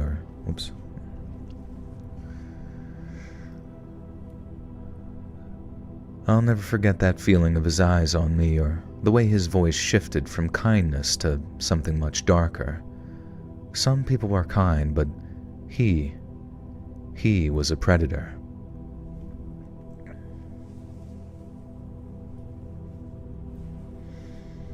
Family Guy is now owned by Disney. There's a hilarious Disney episode in Family Guy, but draw like in Disney style, making all kinds of fun of Disney and doing so all at once. Oh, that's good. Yeah, I don't know. I mean, in the grand scheme of things, it's like, what's the old saying where it's like the Joker defeats the Emperor? Or like, I don't know, is there, let's look it up.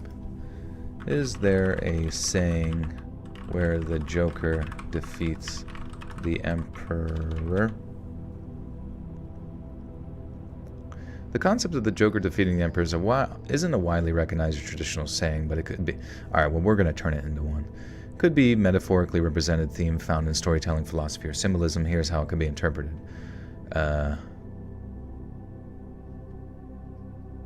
Whatever, yeah. We'll just say Joker defeats BlackRock. I don't know, like, it's just, when you point out the comedy in something, and you take the piss out of it, and you're not afraid to say it, there's really not anything anybody could do. I mean, how many times in like meme culture has somebody just, you've seen in the comment sections, two people are arguing, and then somebody responds with like just the absolute perfect meme style quip that like shuts them down, and there's just nothing they can do. It gets a bunch of likes and you move on with your life. And I feel like that's how comedy kind of works, is like if you point out the reality of something, it takes away its power. And no matter how much someone tries to bitch or try to like enable a mob to come after you or some stupid shit, it's just undefeatable and always will be undefeatable. Staying warm this week. It's getting pretty cold. It is. Went hiking earlier. The wind wasn't too bad, but it's the wind that'll get ya. Honestly, everything top down is getting monopolized, especially cartoons, movies. Yeah, it's hardcore that way. I mean, I heard it's supposed to like deviate from that, because I heard, this might be baloney, but I heard that like the BlackRock, State Street, Vanguard, kind of like controllers of that centralized narrative that you're kind of seeing from the top down. I heard that there was some sort of lawsuit pertaining to that, but I don't know if that's true or not. Maybe you guys are more familiar. But honestly, that's the only way to stop that, is like most of the centralized narratives that you get, where everybody has like watered down, sterilized comedy or storylines or just like unskillful writing, it tends to originate from, you know, investors, and I kind of fucking hate that.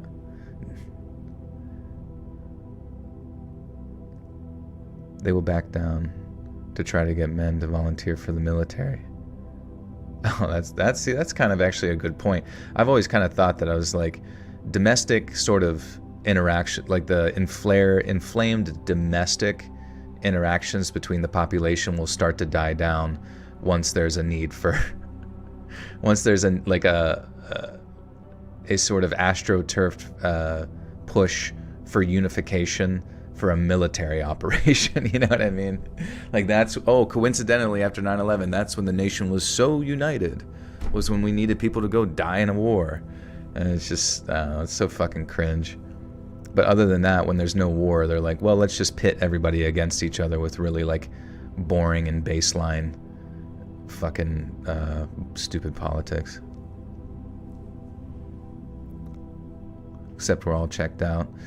Yeah, I think that also is a powerful thing against like overarching narratives, the cancel culture, woke stuff, like, is apathy. Is like the more apathetic the population becomes towards those narratives that used to actually get any type of grounding and, shame people into thinking certain ways, et cetera, like I think the more apathetic you are to their screeching and breaching and shit, the more powerful you actually are, because it's like a demon. When a demon scares you, right, in the night, what happens? If you're scared, the demon gets stronger because it feeds off of negative energy. But if you're not afraid of a demon anymore and you just don't give it any attention, all it can do is like wither and die, because it's like a parasite that feeds off of you and your emotions. It feeds off your fear.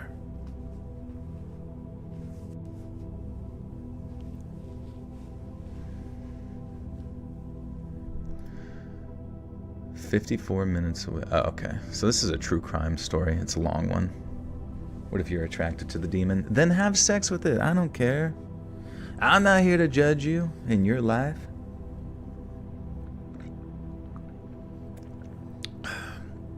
Do I voice any books? I do not. No. Yeah, it's the Dementors. You should have seen the Dementors.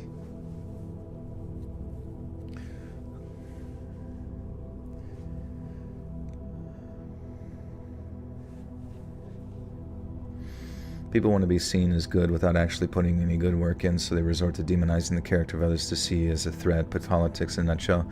That's true. I mean, it's the easy. We talked about it before. It's a logical fallacy called like ad Hitlerum or something like that, where you basically debase any political partner. You dehumanize any political partner down to like the most scariest common denominator you can think of. So if someone disagrees with you politically, you call them Hitler or you call them a communist, because it's like those are scary, like totalitarian things that happen in history, and they're recent, and they're taught in school all the time. So like when people hear that, they don't want to be called that because, I don't want to be associated with that. So like instantaneously, you don't even have like a productive conversation because you're sitting there trying to fight allegations that they deemed were, correct, but you would have no fucking idea what the fuck they're talking about, So it's like you never actually get to have a discussion with somebody, and it's just a really pointless, debate tactic that I find very embarrassing. Can we get another dark web video? Yeah, I actually did one last week, more recently. So there is a new one there for you.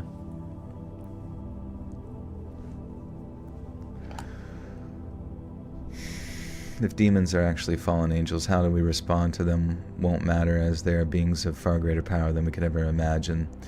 Yeah, but I mean, I don't know exactly what you're talking about there specifically, but unrelated, I guess, demons would still have to exist within some sort of hierarchy. So if there's some sort of entity that they're afraid of and you align with that entity, then you should essentially be at a better hierarchy than them, and they would have no power. Though it's important to not sit there and exist in your own, in your own power, thinking that you could somehow fight it.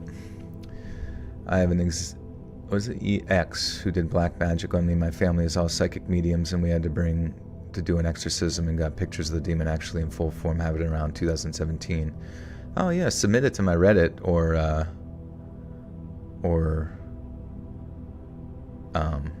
submit it over email. I'd love to see the picture just to kind of get a gauge on that. But what if they literally are Hitler, like reincarnated? That's a good point. I've always thought like a funny skit would be like you go back, like all of a sudden you burst through like a portal. Or maybe you don't even do that. It doesn't even show that. It just shows you like bursting through a door. And it's like a bunch, and this is kind of dark, and that's why I'm not sure if the skit would go very well, but whatever. You gotta, funny is funny, right? And then you just like burst into a room, and like people were gathered around like a carousel of like a baby, and then you just like start opening fire on, it wouldn't show the baby getting killed or whatever, but like you open fire and everyone's like, oh my God, no. And you're like, don't worry, that was baby Hitler. And they're just like looking at you like, what the fuck? And then you just kind of go through like a Rick and Morty portal back to through your time machine. Send it to Tim Robinson. He might like that one. I don't know. I feel like that could be done tactfully where you don't like show it, but it's just like the off-screen thing. Don't worry, that was baby Hitler. All right. Yeah, Tim Robinson's so cool, man. He's like one of the actual comedians of modern time that was able to just like do comedy effectively. You know what I mean? Like he didn't step on too many toes. Like Detroiters is hilarious. Fucking I Think You Should Leave is hilarious. Like it just gets the job done. There's a hilarious German movie called Look Who's Back, where Hitler suddenly comes back in modern Germany and everyone thinks it's a comedian, but he gains huge political following. That's funny. Comedy is a part of why we have a 40-hour workweek, child labor laws, and fair minimum wage.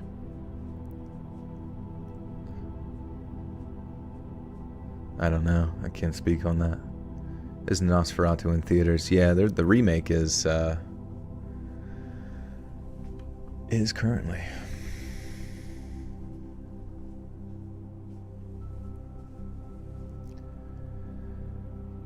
"45 minutes away from midnight, on January 16th of 1936, the chaplain of New York's Sing Sing maximum security prison walked down a long, quiet corridor toward a stark, isolated cell.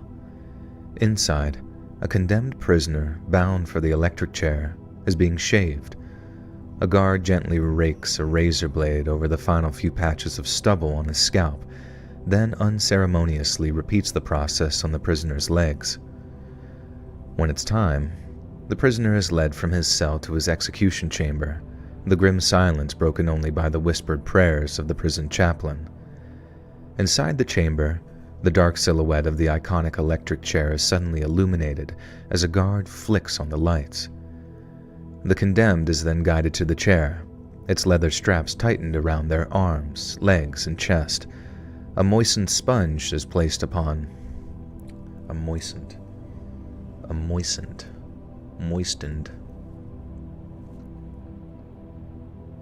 Yeah, Exorcism of Emily Rose was very scary back in the day. Honestly, there are some scary movies where I just honestly would rather not watch again because they just did their job the first time. I think The Ring is one.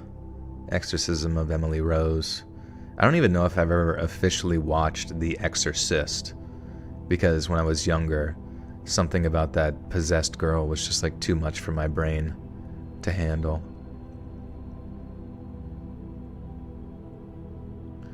You were in the parking lot of a Piggly Wiggly when you heard Elvis died. What year was that? National Geographic featuring Let's Read. 19 Cloverfield Lane. That one? That one's scary? Really? That scary that you're I can't look at this again.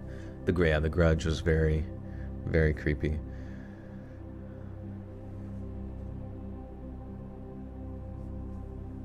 $1977. Okay. And you were in a Piggly Wiggly, getting your pig on. You were Piggly Wigglying out. It's an intense movie, Cloverfield Lane. Yeah, but doesn't it tie into the Cloverfield universe or whatever? I never saw it, but I would be amazed that there would be one that's like that, like something in that realm would be that scary. I think I heard only devils are fallen angels, but demons can be anybody or anything who are either too negative, like the concept that we always have both demon and angels on our shoulders example. Yeah, I have no fucking clue. I mean, it's like religion and spiritual concepts are so wide and varied that you would never really be able to like hone in on a specific definition to like have a conversation about it, because it's just kind of like this ethereal concept within the mind of the human that how would you even, if you saw some like fucking interdimensional being appear out of nowhere, I'm sure just like some tribe out in the middle of the Amazon, you would probably react the exact same way of just like, oh, demonos, demon, oh fuck, it's a demon.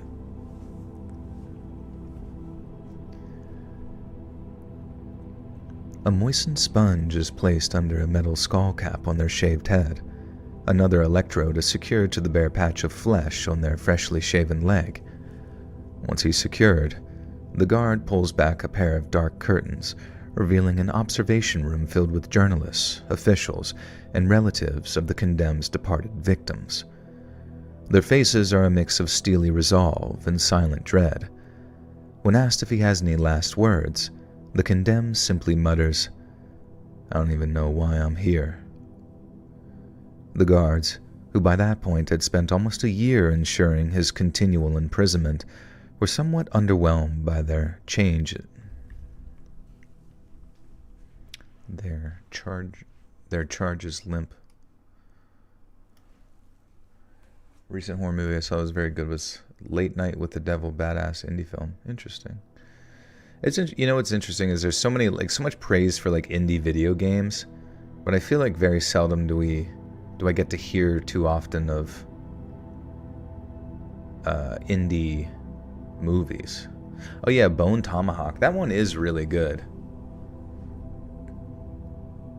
Please get into voice acting. You have heavy potential. Yeah, dude, that's what I'm saying. Like, I wanted to. I'll tell you my exact path. I've said it before, but just to give it a quick rundown, I created a reel with some examples. It's on my ASMR channel. If you look up Let's Read ASMR, you can hear a little bit of like voice acting on there. It was fun, it was fun to make and stuff, but it was just sort of out there and I had it pinned for a while. And then I was like taking classes, asking questions from different, like setting up interviews and stuff with various other voice actors.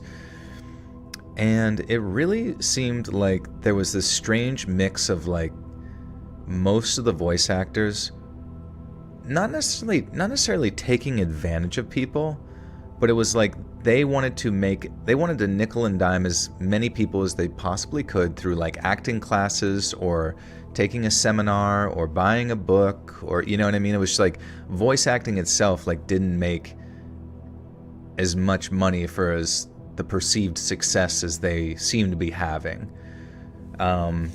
And they almost felt like they would make more money from like actually putting on, which isn't a bad thing, like teaching, all that kind, nothing about that is bad, but it just seems like there's this, you're almost more incentivized within the realm of voice acting to just like get a few decent roles, end up on a fucking game or anime or some shit, and then just kind of be like circle jerked within the community so you can make money off of people wanting to succeed, which is fine.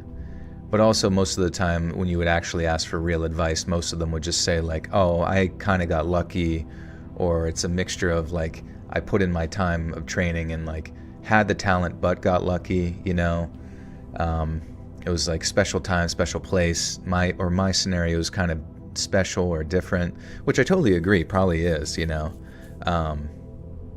But if at that point, after kind of going for a while, I just like couldn't make anything happen or really know exactly how to make something happen.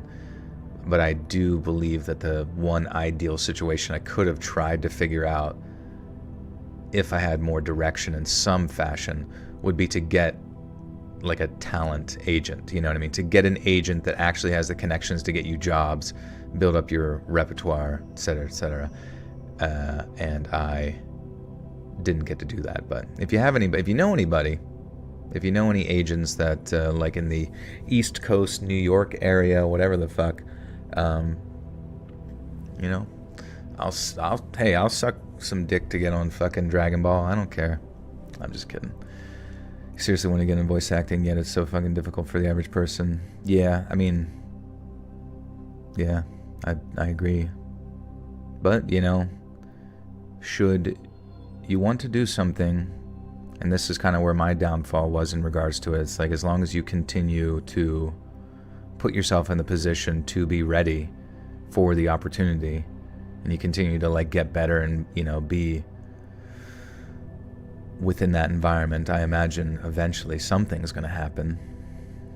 Having an agent might be expensive. Well, I mean, technically it shouldn't be expensive because, in my opinion, if an agent is worth anything, they are only going to take a percentage of the jobs they get you, as opposed to the ones where it's like, why would you pay money to have just to like have the agent? Like that to me like is almost as scammy as fucking, it's almost more scammy than fucking car insurance.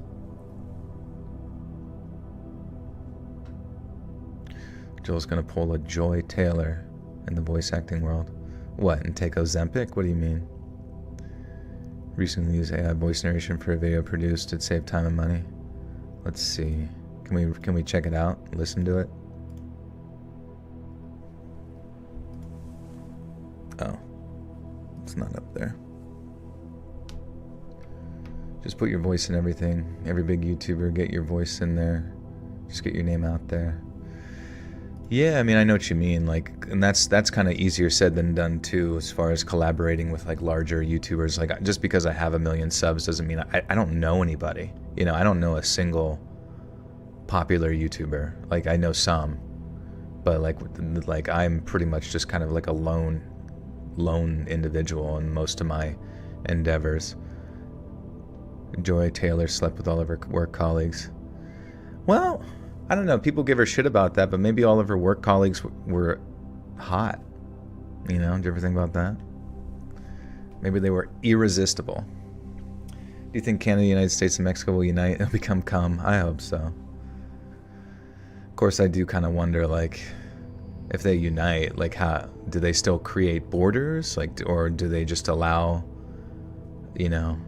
Because it seems like they're pretty concerned about like deporting people to Mexico. So if you just like absorb all of them at one time, is that intelligent? I have no idea. You were a voice actor for a silent film, yeah, for the old Nosferatu. Oh yeah, Flash Gets. Dude, Flash Gets animations are sick, but it seems like they only put out stuff every so often, so I'm sure they do most of it in-house. Do you play Marvel Rivals? I do, yeah. It's a pretty fun game, but I'll be honest, like a lot of people say like the game doesn't need to be balanced. The game doesn't need to be balanced, but in my opinion, there's still so much shit in that game that's kind of just like complete bullshit that it makes it really unfun. Like if you're ever playing healer, any sort of fucking flanker, it's almost too easy to get a kill. Whether it's Black Panther or Spider-Man or whatever, just like play those characters and like learn them for a few hours. It's like too fucking easy to get a kill because you just do like a series of AoE combos and you just dominate, and it's kind of dumb. Same with like the healing is like way too much in that game, way too overtuned. Yeah, and then there's some like healing alts where you just literally can't do anything. That one, what's her name, who's like the flanker ninja lady, you hear her ult and then you just die. Oh, and fucking fuck Jeff, like pulling everybody into the water and then spitting them off the edge. Like, that's not fun. And you hear when he ults, but you don't actually get to see where he's going when he's coming to get you. And you have like negative 0.0 seconds to fucking react to the ult, you know what I mean? So it's just stupid as hell. Do I like Art Bell? I love Art Bell, yeah. He's kind of iconic to me. Can you make Pradeep Let's Read Throw Blanket? If it's on Spreadshirt, you can definitely try it. Who's the voice actor of Chewbacca? I don't know. I feel like I've seen that before, though. I can't do it. You could make a meme coin and rug pull those who buy. You know, that's pretty smart, honestly. I should just end everything. Have you watched Squid Game? I watched season 1.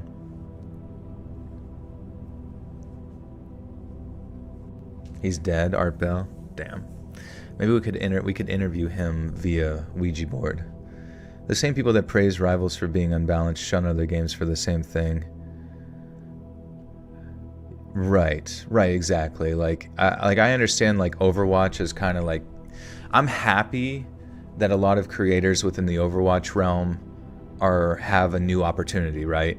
Like it brings me like a weird sense of like joy for those creators that were kind of like unseen for a while, and now a new game with a lot of like energy. You know, it's kind of got almost the same energy as what's it called, like Fortnite when it first came out. Maybe not as big, but very similar to creating content, getting lots of views, pulling in new subscribers, etc., building a community. So that's cool. And like it sounds like Blizzard with Overwatch didn't really do that, didn't really help any of them, didn't really care, and has some of like the slowest content output ever. As you know, they pulled the rug on the PvE Overwatch. The whole point of Overwatch 2 was the PvE bullshit, and all they did was just get rid of one tank and make the game worse. But you know, I do find that Overwatch itself is still like a more balanced experience with like more options for you to deal with like just bullshit. Like obviously Widowmaker sucks and that one-shot type stuff does suck, but at the same time I feel like there's options. Whereas sometimes in Marvel Rivals I feel like sometimes you just find yourself completely fucked, and it's not like it just feels like the power is being taken away from you, and it's just not fun because you just have to kind of like watch yourself die. But it is cool that they just like keep putting out more and more shit. Like they're doing the Fantastic Four, which is sick. Like putting out like 4 new characters as like their first DLC in the span of like a month is like mind-boggling to me, and they do such a good job at that.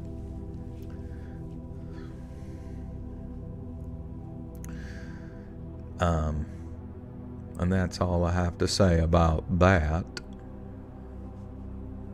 The Invisible Woman Gooner skin looks awesome. Which one's the Gooner skin? Is it like Pong? Yeah, Marvel Rivals is just like Pong. Just as unbalanced.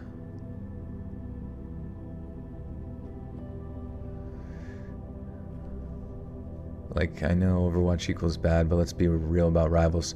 Yeah, I mean, there's definitively a strong feeling within me that knows that over a period of time, I'm going to get burnt out with Marvel Rivals the same way I did with Overwatch, but maybe even more so, because you've already kind of, like, sure, there's all these new characters to try and, like, silly little interactions, maybe, like, just getting better at one character over, you know, like, there's a lot of that's going to extend your gameplay with it, but at the same time, I really do hope that they make changes that make the game actually fun and balanced, instead of just like leaving it in this like sort of crazy state that it is. How did they get Dracula past the comic code? What's that? With Blade, or what do you mean? They say Blade appeared. Oh, they say Blade appeared for a first time when they introduced Fantastic Four with Dracula comic book decades ago. Oh, that's kind of sick. Yeah, I'm excited for Blade. Blade will be a cool like melee / shooter character. Blade's like one of my favorites, honestly. I didn't even realize when I was younger, when I like loved Blade, that he was even in the Marvel universe.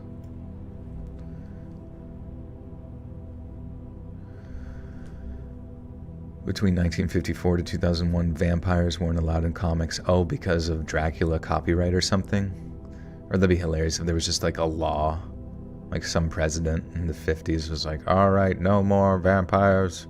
They're too scary. I get afraid at night. What if they come alive and bite me? Then I don't get any sleep and I'm the president. Yeah, press the like button, guys. I'm still having a ton of fun with Supervive. They just had a good Supervive. Really? What's that? I haven't heard of that. Blade was oh yeah, the Blade soundtrack. Yeah, dude. Oh, that shit is so good. The Comics Code Authority was formed in 1954 by the Comics Magazine Association of America as an alternative to government regulation.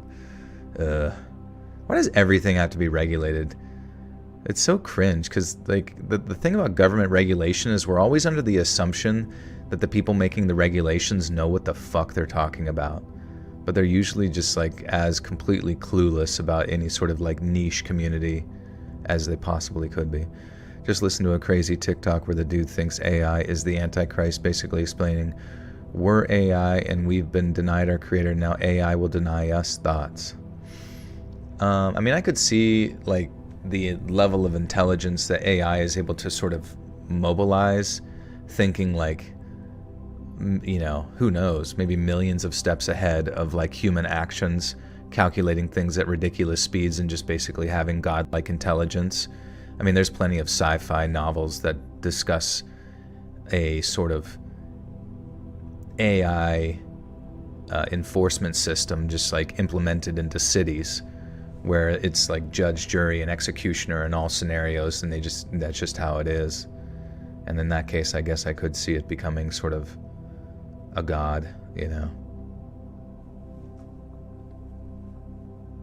Shout out to Claire. Yo, Clarington.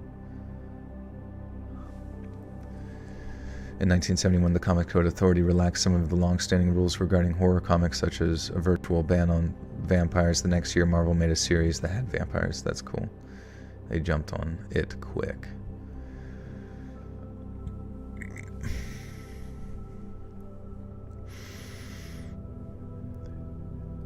The guards, who by that point had spent almost a year ensuring his continual imprisonment, were somewhat underwhelmed by their charge's final, limp statement.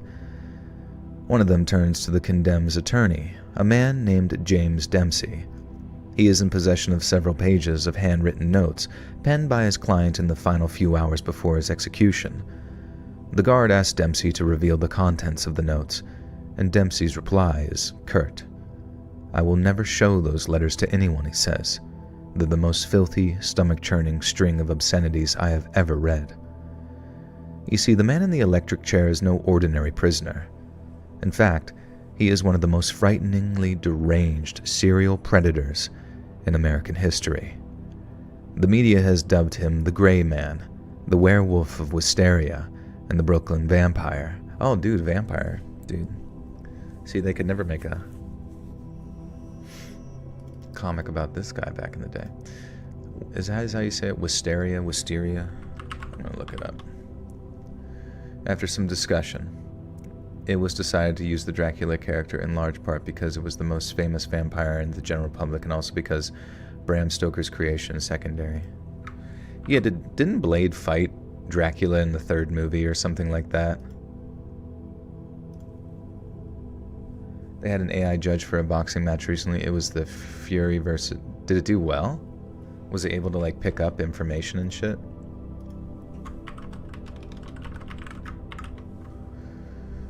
Morbius is a vampire. Oh, that's true too. Morbius. Wisteria. Okay, Wisteria.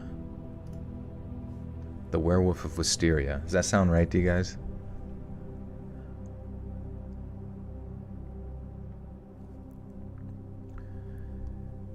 The media has dubbed him the Gray Man, the Werewolf of Wisteria, and the Brooklyn Vampire. But his real name is Albert Fish. Fish was born Hamilton Howard Fish in Washington, D.C. on May 19th of 1870. He was his parents' youngest child, conceived when his father was 74 years old, and was born into a family plagued by serious mental illness. His uncle suffered from mania. One of his brothers was... Oh, you know what? Since this is the last story, I'm going to go grab my magnesium. What's up, Hanny? I'll be right back. Yeah, I'm going to grab my magnesium and then I will come back and read the rest. This is going to be a long one. Super Vibe is a MOBA battle royale. 10 teams of 4 drop on a map to farm, level up abilities, and team fight for last team standing. Oh, that's cool. I really don't like MOBAs, but that is a unique idea. That's pretty sweet. Be right back.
mischievous dog.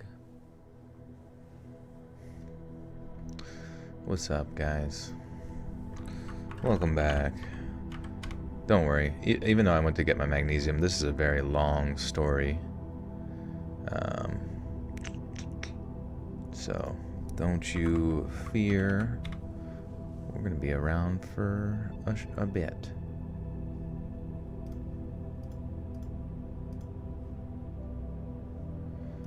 Alright.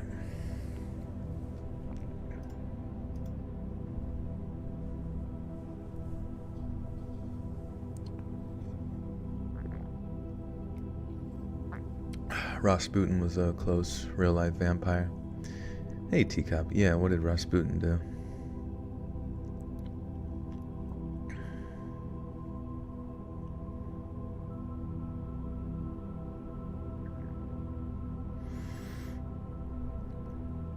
Three other relatives were eventually diagnosed with mental illnesses, while his own mother was said to suffer oral and...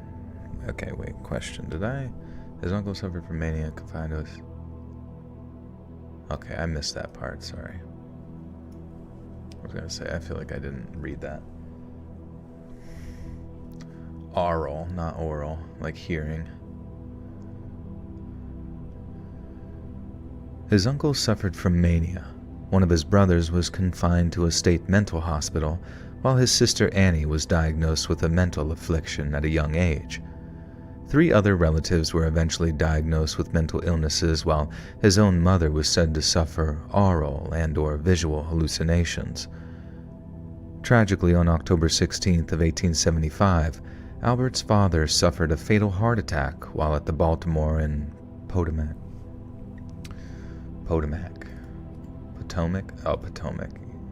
Oops, I clicked wrong button. Wrong button, boy. Hey, you clicked the wrong button. You clicked the button to make me come out. Potomac, okay.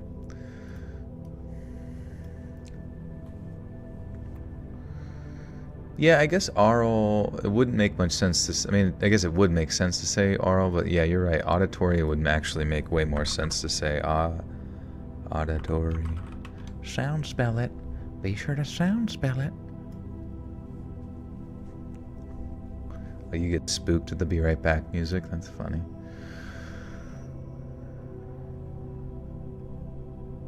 Three other relatives were eventually diagnosed with mental illnesses, while his own mother was said to suffer auditory and/or visual hallucinations.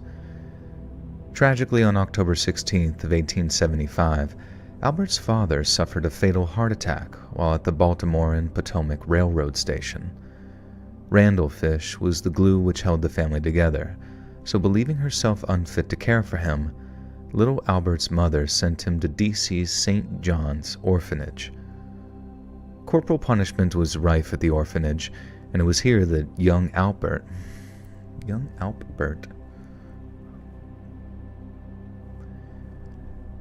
Corporal punishment was rife at the orphanage, and it was here that a young Albert first began to develop an intense paraphilia associated with pain and suffering. Whenever a child erred or stepped out of line, one of the orphanage's staff would beat them mercilessly. Many adapted by becoming disturbingly institutionalized, others lost their minds completely. Little Albert, on the other hand, adapted his psyche to the point that he enjoyed the pain induced by the corrective beatings. He lived that way for 5 long years, and then, following a successful course of psychiatric treatment, Albert's mother landed herself a job working for the federal government and was able to remove him from care. But in 1880, when she finally retrieved her now 10-year-old son, he was not how she remembered him. Growing up, Albert's mother called him Ham, while his friends affectionately referred to him as Ham and Eggs. But upon his release from St. John's Orphanage, he informed his mother that he wished to be known as Albert. And this seemingly innocuous declaration might seem insignificant at first, but it chilled little Albert's mother to her core. Her son had not picked the name Albert at random. In fact, it had belonged to a brother of his that had passed away during infancy. The desire to be named after his deceased sibling was probably the most profound manifestation of young Albert's deep-seated mental illness. But as he grew older, his symptoms would grow considerably more disturbing. In 1882, a 12-year-old Albert made friends with a local telegraph boy who apparently was just as disturbed. After realizing Albert was easily manipulated, or perhaps due to a predilection of his own, the boy introduced young Albert to the practice of drinking one's own urine and consuming one's own... God damn it. I got that. That's gross, but I got that sentence down so good, and then I fucked it up at the end.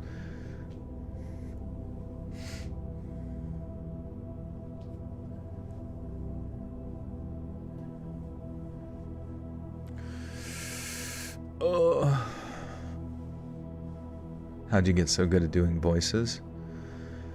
Well, I don't really think I'm that good, but I guess just, you know, when you're younger, you're creative and you hear voices on TV, so you mimic them, and sometimes people in your life say, like, hey, you're pretty good at that, or hey, that sounds like it, and then you just kind of, like, find yourself, like, unconsciously mimicking things around you until you eventually kind of get good at it, or decent at least.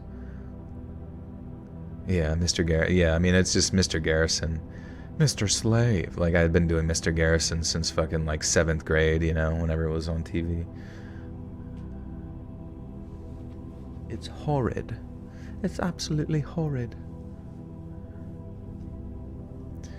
Earlier, I was dying laughing when you did Mr. Garrison coming out. Yeah, I love it. That's such a good show. Absolute classics. Absolute. After realizing Albert was easily manipulated, or perhaps due to a predilection of his own, the young boy introduced young Albert to the practice of drinking one's own urine and consuming one's own feces. It's believed such hideous acts are just the tip of the proverbial iceberg when it comes to their stomach-churning recreation. Fuck. Gonna do an Aussie? Yeah, everything's gotta be. It's believed such hideous acts are just the tip of the proverbial iceberg when it comes to their stomach-churning recreation. Over the years that followed, Albert sank into deeper and deeper into depravity. By the time he was a teenager, Albert had taken to visiting public bathhouses. But instead of spending his time bathing, spritzing, or lounging in the steam room, Albert would linger in the changing area, watching as the other boys undressed. Sounds more like I don't know. Sometimes you see those, like, Australian news shows, and that's always what it sounds like. It's like one, like, I always remember there's, like, Australian guys when they do their fucking, kind of Kiwi things, dude. How would you know, Justin? I'm just kidding. But, like, when they do their, you know, newscasting, it always seems like their one arm is, like, holding all their weight on the, or, like, their elbow is, and their one arm's down, kind of, like, pivoted to the side, like a kickstand. Do they do that a lot? Do you ever notice that?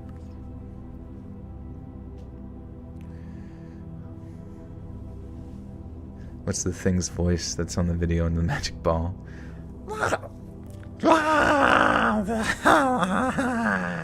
I can see everyone naked. But he doesn't have like a wiener to jack off, so he's just like extra creepy.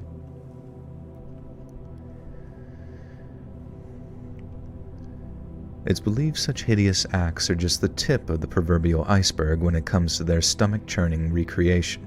God fucking Dermot.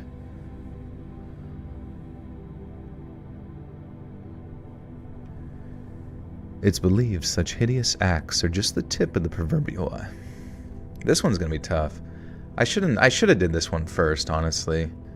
This being the longest one and going right into it, or doing this last after my voice is not necessarily shot, but just mentally drained. It's kind of annoying. It's believed such hideous acts are just the tip of the proverbial iceberg when it comes to their stomach-churning I keep seeing recreation, not recreation. Why? Why do I see that?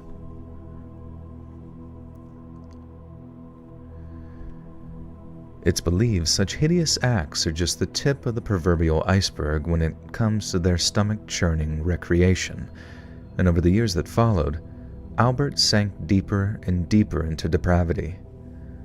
By the time he was a teenager, Albert had taken to visiting public bathhouses, but instead of spending his time bathing, spritzing, or lounging in the steam room, Albert would linger in the changing area watching as the other boys undressed. The ritual remained a lingering preoccupation for Albert, who'd spent most weekends haunting bathhouse changing areas and drawing suspicious stares. But over time, he began partaking in other hobbies, such as anonymously writing threatening or obscene correspondence to women whose names and addresses he acquired from newspaper ads. Albert continued living in D.C. until early 1890, when he made one of the most significant decisions of his entire life. He packed his bags, said goodbye to his mother and siblings, and then bought a one-way ticket to New York City. Upon his arrival in the Big Apple, a now 20-year-old Albert quickly exhausted his meager savings. He began engaging in prostitution and is believed to have groomed and molested several neighborhood children, mostly boys under the age of 6. He stayed in touch with his mother, Ellen, who doted on her youngest child, but she was nevertheless concerned over her son's financial and matrimonial stagnation. So, in 1898, when Albert was in his late 20s, his mother arranged his marriage to 19-year-old Anna Hoffman, a friend's daughter, and they went on to have 6 children over the course of 5 years. But the financial strain forced Albert into criminality to make ends meet. It proved unsustainable.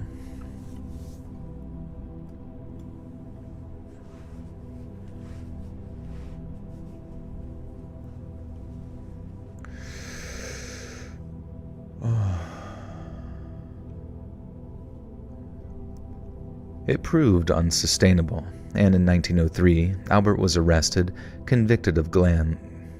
Oh man, dude.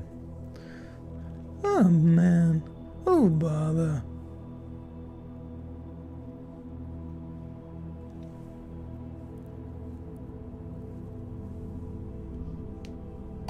What's up, anime?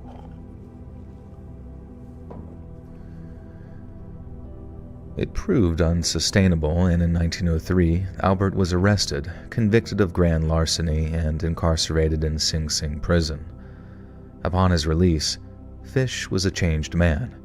His interest in family life dwindled, and he spent considerably more time pursuing acts of wanton debauchery. In one instance, he and a male lover attended a waxwork exhibition at a New York museum, and it was here that Fish became obsessed with mutilation following an encounter with a wax bisection of a human penis. He became entranced with the biomechanical marvel that constitutes the human body, but unlike many of us, whose interests spark joy or constitute a positive intellectual pursuit, Albert's new fixation was far from healthy. Several years later, around the year 1910, Fish was working in Wilmington, Delaware, when he met 19-year-old Thomas Bedden. Having deduced that Bedden was a homosexual, Fish began pursuing him, but rather than fostering a romantic relationship, theirs was based in a deeply unsettling variety of violent sadomasochism. And once he'd fully gained his trust, Fish invited Bedden to join him in an old farmhouse, the implication being that they'd have a quiet, secluded spot in which to make love. But in meeting him there, Oh mother. okay, sorry. That's what the guy sounds like. He's got a Winnie the Pooh voice. But in meeting him there, and allowing Fish to bind and restrain him, Thomas Bedden made the last and largest mistake of his life. Over the next 2 weeks, Albert Fish relentlessly tortured his hapless young captive, who apparently suffered from some variety of mental disability. Bedden was beaten, burned, flayed, and starved, before finally, Fish took a sharpened straight razor and castrated his screaming prisoner. I shall never forget his scream or the look he gave me, he later said. Having harbored an initial desire to murder Bedden once he was done with him, it appears that when it came time to do the deed, Fish had a sudden change of heart. It was high summer, and he feared the stench of Bedden's decomposing corpse would draw attention to him during his transportation.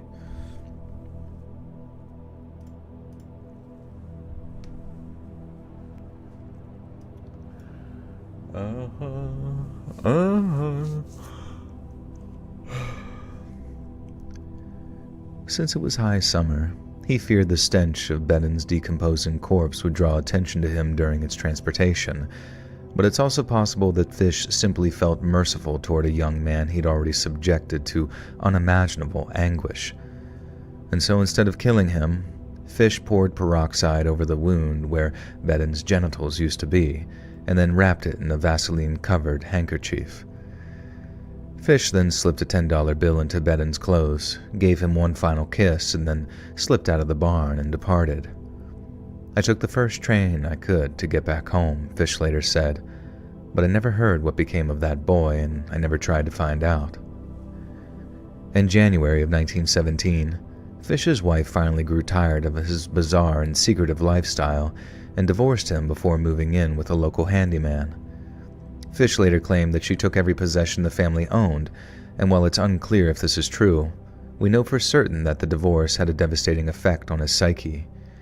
He began to suffer the same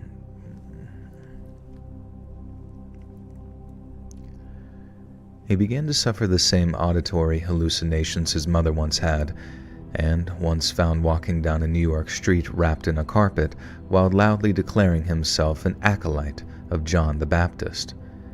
It was also around this time that Fish began driving steel needles into the flesh of his groin and abdomen. It's unclear if he considered this a form of religious flagellation, but following his eventual arrest, X-rays revealed that Fish had at least 29 needles embedded in his pelvic region. Fish would also hit himself repeatedly with a nail-studded paddle, and inserted wool doused with... Jesus, dude. That's crazy. That's actually fucking insane. This is what happens when someone's life is just endless abuse.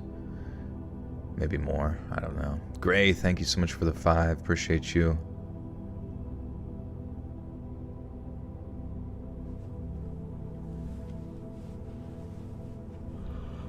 Gaming and listening, nice. What are you gaming? Fish would also hit himself repeatedly with a nail-studded paddle and inserted wool doused with lighter fluid into the cavity. Fish would also hit himself repeatedly with a nail-studded paddle and inserted wool doused with lighter fluid into the cavities of his body before setting it alight. Following the mental breakdown caused by the failure of his marriage, Fish's mental health continued to slowly deteriorate. He became increasingly erratic and violent, until one day, while on a visit to Georgetown in the year 1919, Fish found himself gripped by the underwhelming... Why did I say underwhelming? Fish found himself gripped by the overwhelming urge to stab a complete stranger. The person he chose at random turned out to be an intellectually disabled boy. Fish walked up to him, drove a knife into his chest again and again and again, then simply walked back to his car and drove away. It marked the first time Fish had attacked someone with the intention of ending their life, and although the fate of his victim remains unknown, the incident proved a watershed moment in Albert's lifelong pursuit of depravity. On July 11th of 1921, Fish spotted 8-year-old Beatrice Keel playing alone at her parents' farm on Staten Island, New York. He approached the girl, offering her money in exchange for her help picking rhubarb. The girl accepted his invitation and was just about to depart with him before her mother caught wind of what was happening and chased Fish away. Incredibly, Fish later returned to the Keel's farm and attempted to sleep overnight in their barn, but thankfully he was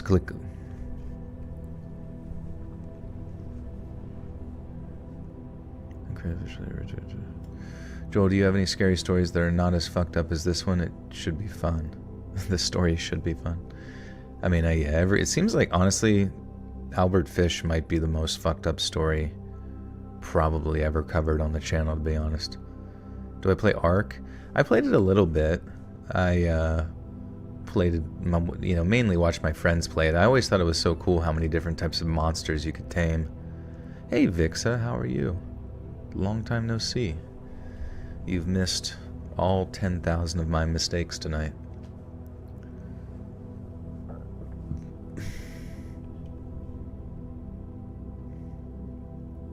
It's cases like this that make me think that we should just stop reproducing and let the human race die off. It's a temporary feeling, though. I don't stick to it. No, I feel you. You know, he's just one of the many defects of a fallen world, you know, and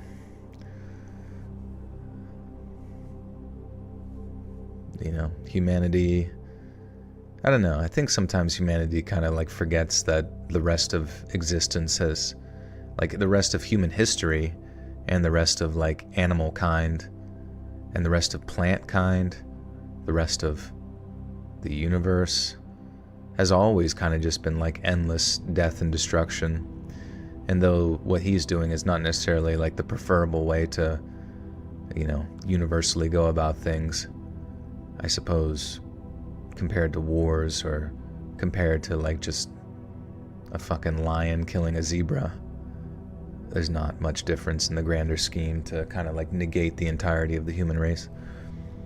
I'm a video game cheerleader. I don't play often, but Ark is awesome. Nice. Yeah, Ark is cool. I guess, aren't they making like Ark 2? Hey, thank you, Vixa. Yeah, it's another masterpiece by old Robin.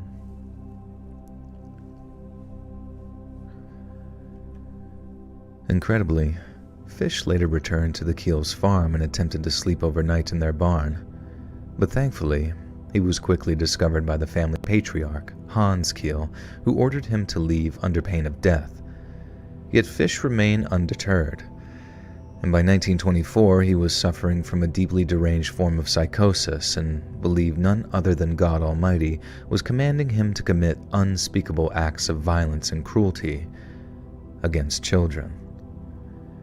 In 1928, a 58-year-old Albert Fish began to assemble what he referred to as his 10 implements of hell. These consisted of a meat cleaver, a butcher's knife, a small handsaw, thumb screws, needles, a whip, a studded paddle, razor blades, a hammer, and a length of rope. It was essentially a murder kit, with each item having been selected for a very specific purpose. The cleaver and handsaw, for example, were used for dismemberment, while the thumb screws, whip, and studded paddle were tools of torture. The needles, on the other hand, well, they were for Fish's own personal satisfaction, and the method of insertion was one he could use to terrify his hapless victims.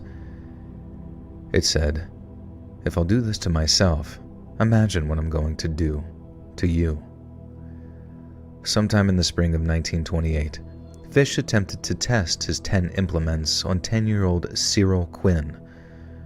Fish had been grooming and molesting little Cyril and sadly had managed to firmly win the boy's trust. So when Fish discovered Cyril and a friend of his playing box ball on the sidewalk one day and asked if they'd like to join him at his apartment for sandwiches, they followed without question.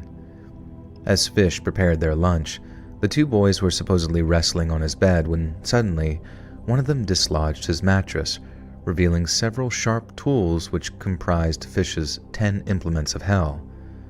Frightened and confused as to why Fish had such implements concealed under his bed, Cyril and his friend ran from the apartment, and it was only much later that they discovered just how lucky they'd really been. Just months later, on May 25th of 1928, Fish saw an advertisement in the Sunday edition of the New York World. It read, "Young man, 18, wishes position in country." Wait. Young man, 18, wishes position in country, Edward Budd, 406 West 15th Street. Is that right? I feel like that's not right. There's something about that sounds like odd.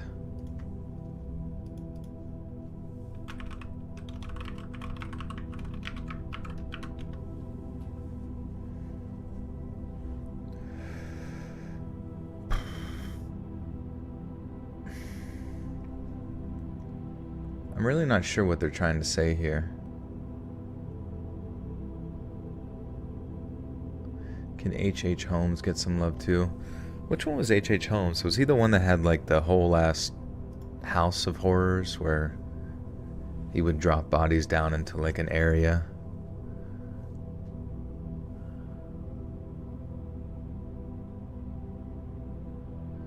Keyboard ASMR, yeah. Yeah, I think I covered the murder hotel guy a couple years ago.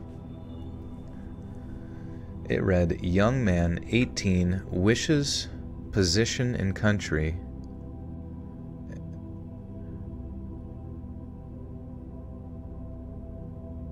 Maybe request position in country.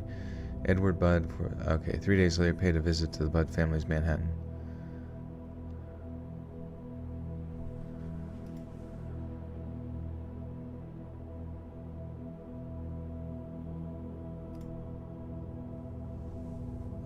I guess it means, yeah, I don't know. It read, young man, 18, wishes for a position in country. Edward Budd, 406 West 15th Street. 3 days later, Fish paid a visit to the Budd family's Manhattan home under the pretense of hiring young Edward as a farm laborer. After introducing himself as Frank Howard, a farmer from upstate New York,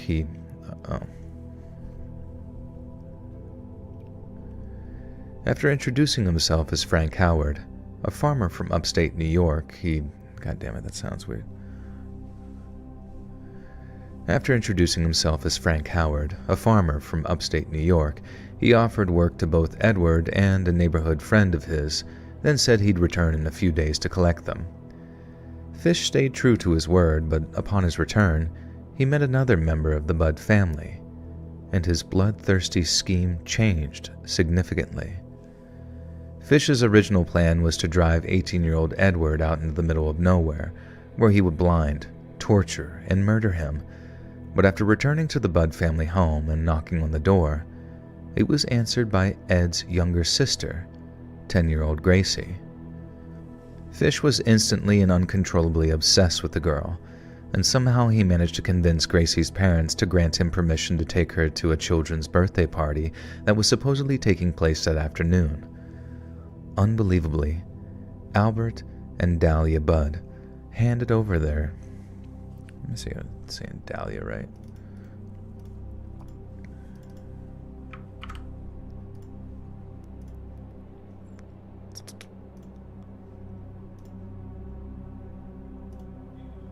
Delia? Oh. Delia, okay. How late are you? Yeah, this is the last story, but it's a long one. We're only like halfway through it.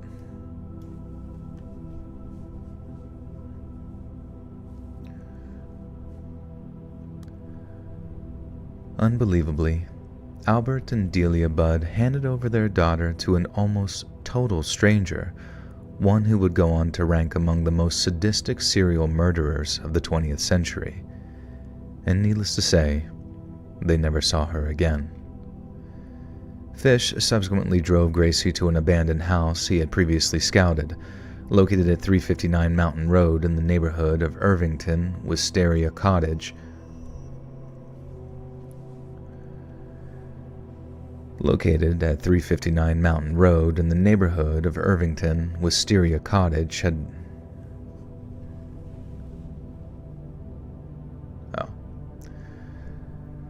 Located at 359 Mountain Road in the neighborhood of Irvington, Wisteria Cottage had been falling down for quite some time. Fish led Gracie into the house, assuring her the party was inside, and when she became upset, he strangled her unconscious, cut off her head, then butchered her body much in the way a hunter would a deer. He drained the girl's blood, skinned her, then quartered her corpse before dividing individual portions into cuts such as steaks and roasts. Fish then wrapped each piece of little Gracie's butchered body, froze them, then consumed them over the course of the next several weeks. Just over 3 months later, on September 5th of 1930, Fish watched with glee as police announced the arrest of 66-year-old Charles Edward Pope on suspicion of Gracie's murder.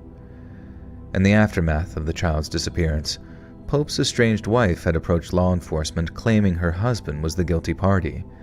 She gave a detailed account of strange new behaviors, along with nocturnal outings that went unexplained, and it was a complete fabrication. Pope was arrested, and then prior to his eventual trial in December of 1930, he spent more than 100 days remanded.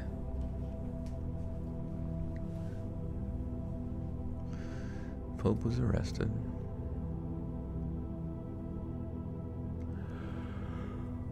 Oh, what's up, Taylor? No worries. Yeah, this one's gonna be a rough one. Any sort of like violence against kids is like literally always the fucking saddest shit.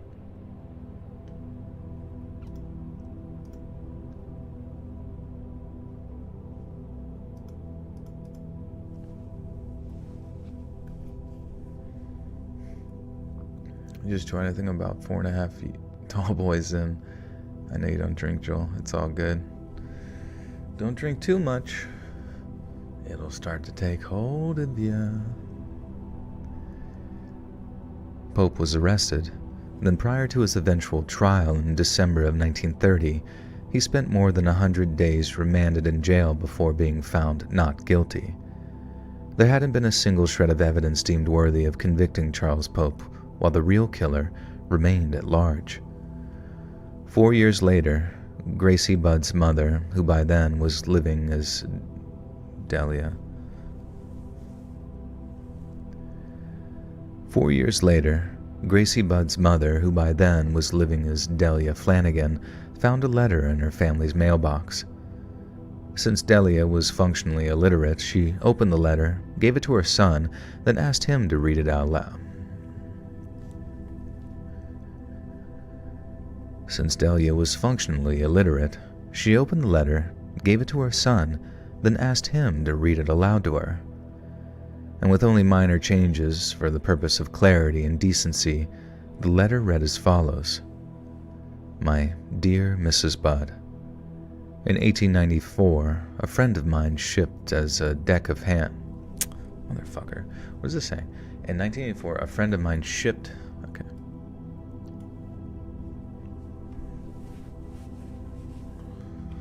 What's up, Kelly? Doing good. Just chilling.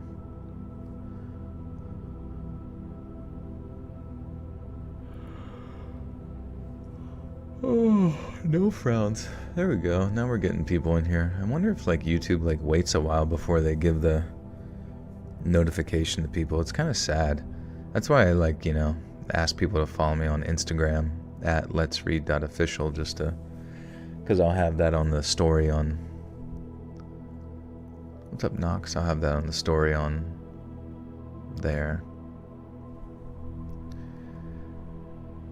My dear Mrs. Budd, in 1894, a friend of mine shipped as a deckhand on the steamer Tacoma. His name was Captain John Davis. He sailed from San Francisco for Hong Kong, China. On arriving there, he and 2 others went ashore and got drunk, and when they returned, the boat was gone. At that time, there was famine in China. Meat of any kind cost anywhere from $1 to $3 a pound, and so great was the suffering among the very poor that all children under 12 were sold for food in order to keep others from starving.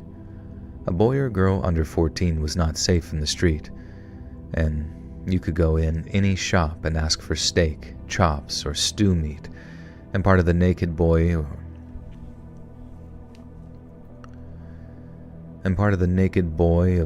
keep saying boy, my bad. And part of the naked body of a boy or girl would be brought out, and they would give you what you wanted cut.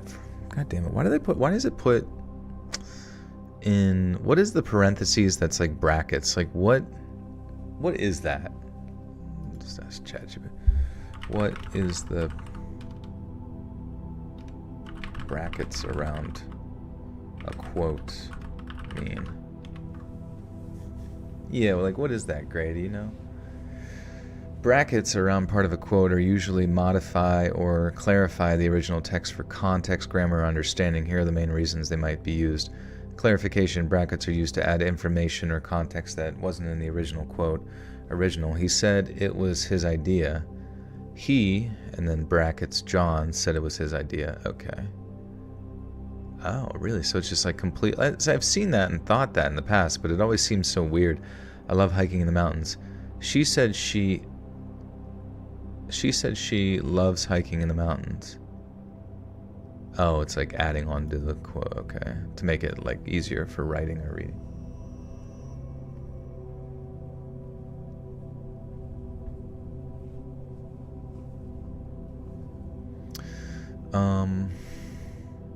Vixo with a 5. I swear I don't get all the post notifications. It's either not at all or way later, and your stream is pretty much over. It sucks. Yeah, I really do wish that YouTube... like, if anybody's from YouTube in chat, listen, please, just figure out a way to set up the notifications for live streams as separate from YouTube videos, so that it's like more, you know, it's not just like trickle in viewership the way you would with like a normal video, because there's not enough time. Like, people want it now, and it's like when you go on Twitch, as soon as someone goes live on Twitch, they're getting all their viewers they typically would, because the notification goes out immediately to like everyone. I just don't know why they don't do that for YouTube. It's stupid.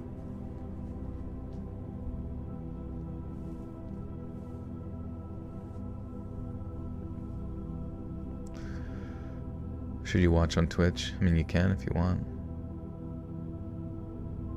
You thought they were later? Oh, it's all good.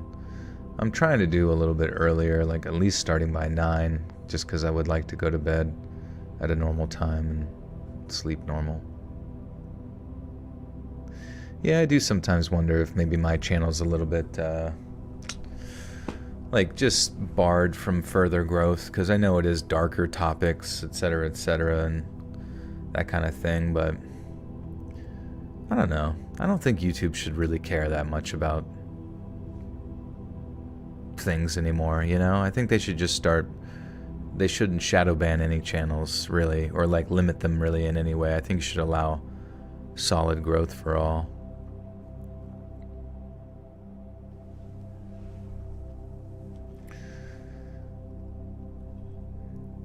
You could go in any shop and ask for steak, chops, or stew meat. Part of the naked boy... Why I keep saying that? Part of the naked body of a boy or girl would be brought out, and they would give you what you wanted cut from it. Part of the naked body of a boy or girl would be brought out, and they would give you what you wanted cut from it. A boy or girl's behind, which is the sweetest part of the body, and sold as veal cutlet, brought the highest price. Captain John stayed there so long that he acquired a taste for human flesh. Then, on his return to New York, he stole 2 boys, one aged 7 and the other aged 11. He took them to his home, stripped them naked, and tied them up before throwing them in a closet. He burned everything they were wearing, and several times a day he spanked them, tortured them, to make their meat good and tender. First, he killed the 11-year-old boy because he had the fattest bum. I can't. Oh my god, this is like uncomfortable.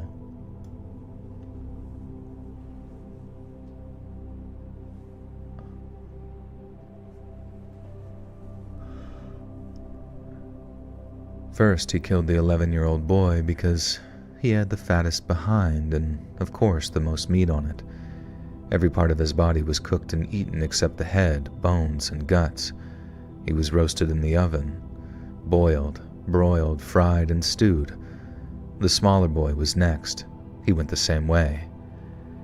At that time, I was living at 409 East 100th Street, and when Captain John told me so often how good human flesh was, I made up my mind to taste it. On Sunday, June the 3rd of 1928, I called on you at 406 West 15th Street. I brought you pot cheese and strawberries. We had lunch, but when Grace sat in my lap and kissed me, I made up my mind to eat her. On the pretense of taking her to a party, You said yes, she can go, remember? I took her to an empty house in Westchester I'd already picked out. When we got there, I told her to remain outside. She picked wildflowers. Well, damn, dude, this is dark. This is probably the darkest story I've ever read on the channel.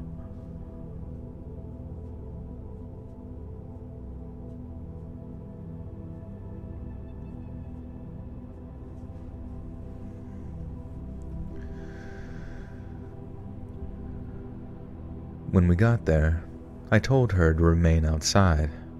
She picked wildflowers while I went upstairs and stripped all of my clothes off. I knew if I did not, I would get her blood on them. And when all was ready, I went to the window and called her, and then hid in a closet until she was in the room. When she saw me all naked, she began to cry and tried to run down the stairs. I grabbed her. She said she would tell her mama. First, I stripped her naked. How she did kick, bite, and scratch. I then choked her to death and cut her into small pieces so I could cook and eat the meat. How sweet and tender she was after being roasted in the oven. It took me 9 whole days to eat her entire body. I did not do anything terrible to her, though. I could have I wished. She did die a virgin. It's unlikely that Gracie's brother ever made it through the entire letter, but oh, that's where...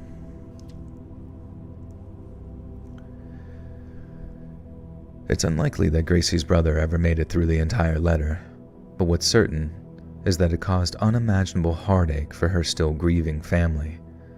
Police quickly determined that although the story concerning the cannibal captain and the famine in Hong Kong could not be verified, the section of the letter concerning the murder of Gracie was found to be accurate in both its description of the kidnapping as well as the events which followed. Whether or not her corpse had been cannibalized remained to be seen, but when police announced that the letter was genuine, they did so with a chilling degree of certainty. It was a knife in the gut for the Budd family, but in a poetic twist, Fish's attempt to mock the heartbroken mother of his young victim sowed the seeds of his eventual undoing. The letter was delivered in an envelope bearing a small hexagonal symbol along with the letters NYPCBA. The acronym stood for the New York Private Chauffeurs Benevolent Association, and following a public plea for information, police were approached by one of the company's janitors. This janitor sheepishly admitted that he'd taken some of the company's stationery home, but had left it at his 52nd Street rooming house when he moved out.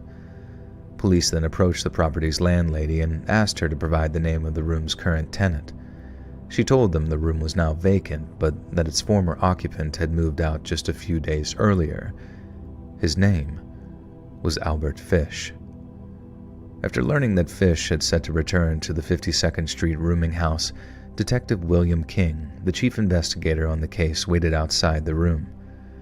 When he showed up, Fish seemed innocently surprised at the presence of law enforcement and agreed to a voluntary interview. He could only deposit his bags in his...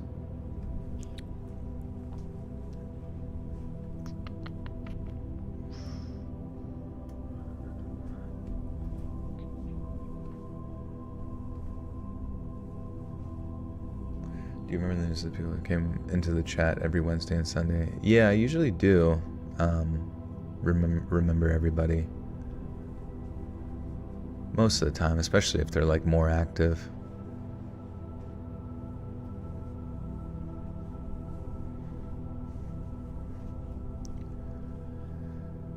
When she showed up, Fish seemed innocently surprised at the presence of law enforcement and agreed to a voluntary interview if he could only deposit his bags in his room. King obliged him, and Fish repaid him by attempting to take a razor blade to the detective's throat. Following a brief but violent struggle, Fish was subdued. Oh shit. Sorry, I didn't realize that was on. I gotta go turn this freaking thing off real quick.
Sorry, I had to go type in the lost codes.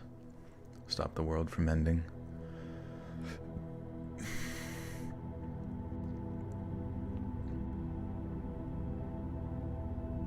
Yeah, I don't know. This story, I would honestly say, to this point, is probably the darkest and most depraved serial killer I think I had ever heard about.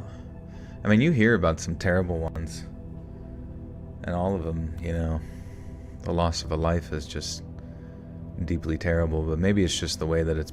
Fuck, I don't even know. Just something about this is just a lot.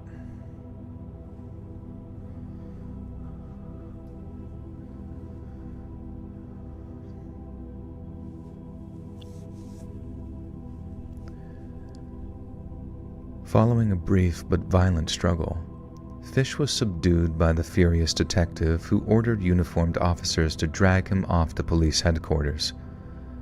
There, Fish made no attempt to deny the murder of Gracie Budd and stated that he originally intended to kill her brother, Edward. After being remanded in custody, Fish was accused of several other similarly bloodthirsty crimes, including the murder of 9-year-old Frances McDonald. Francis was reported missing on the night of July 14, 1924, after he failed to return home after playing catch with friends in Port Richmond, Staten Island. A search was organized, with both police and civilian volunteers scouring the surrounding area for any sign of the missing Francis. It wasn't long before they found him. In a wooded area, just a few hundred yards from his childhood bedroom, little Francis McDonald was found hanging from a tree branch, having been violated and then strangled with his own suspenders. Francis had also suffered extensive lacerations to his legs and abdomen, and his left hamstring had been almost entirely stripped of flesh. When confronted, Fish vehemently denied any involvement in Francis' murder. He admitted to being in the area of Port Richmond on the date in question. He even admitted to having considered Francis a potential victim. But according to Fish, when he suddenly felt the urge to violate the boy, he claimed a stranger... Wait, did the kid kill himself? Or wait, what the hell happened?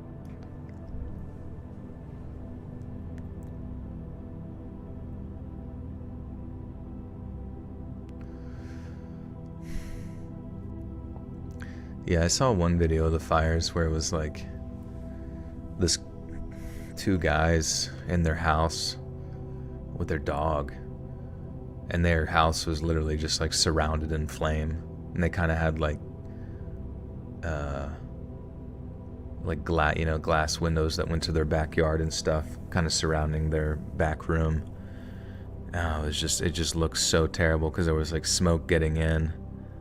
And I mean, do you survive that? Like, do you legitimately survive that? Because I mean, obviously the heat's going to be intense, and then you assume eventually like the majority of your house is going to catch fire and then get to you. Like, what do you even do in a situation like that? Do you go into the bathroom and just like fill the tub with water? That sounds like such a stupid idea, but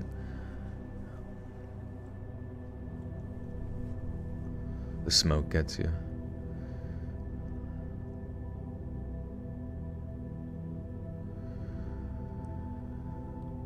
I don't know. I mean, some of those fires are just uncontainable, it seems like, unless you take like prior action to mitigate them in some way, which at that point it's like, how do you think there would be certain protocols? But obviously I can't possibly wrap my head around how anybody's able to contain those kinds of natural disasters. It's just terrifying. It's like trying to contain a tornado.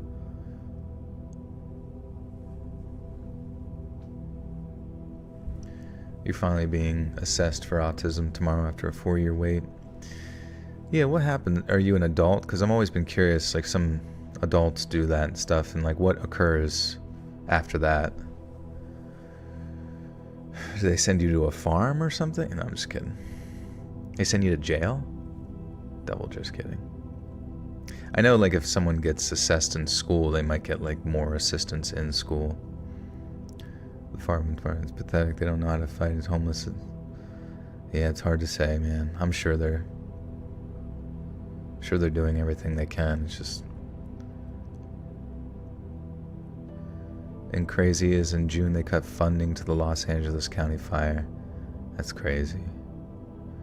On the bright side, at least up until now, each horrific accident leads to a major safety protocol improvements. Hopefully. I'm 24. I wish they had sent me to the farm. Basically, I get medical evidence of my brain being different, very important work and such. Oh, okay, that's good. That's good. I was going to say, at least it, like, you know, pans out to something useful. But they will be around to collect you soon. Be ready. Have your Game Boy. Just kidding. But according to Fish, when he suddenly felt the urge to violate the boy, he claimed a stranger approached and he was forced to flee the area. He couldn't explain why Francis' friends claimed he'd been taken by, and I quote, an elderly man with a gray mustache, and they weren't the only ones to spot a man fitting Fish's description. When questioned, Francis's mother claimed she'd spotted a man fitting Fish's description on the day her son was murdered. She told reporters he came shuffling down the street mumbling to himself and making strange motions with his hands. I saw his thick gray hair, his drooping gray mustache. Everything about him seemed faded and gray. And this is when the media began circulating Fish's chilling moniker of the Gray Man. And shortly after Anna made her statement to the press, none other than Staten Island farmer Hans Keel, who, if you remember, had once chased Fish out of his family barn. Damn.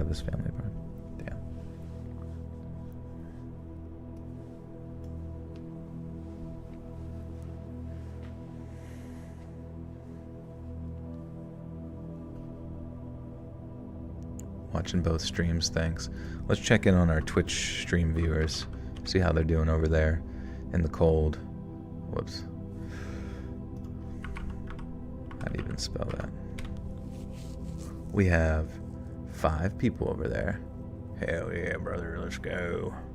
Go follow it. It's pinned. It's pinned and spinned. How long have you been doing Twitch for? Honestly, just like a week now. I got it pinned there if you want to follow it, but it's just like, honestly, my YouTube stream, it kind of sucks. Like, it's actually kind of died over like the years that I've done. It's crazy to think how long I've done it, but it's honestly just gone down in viewers, which kind of blows.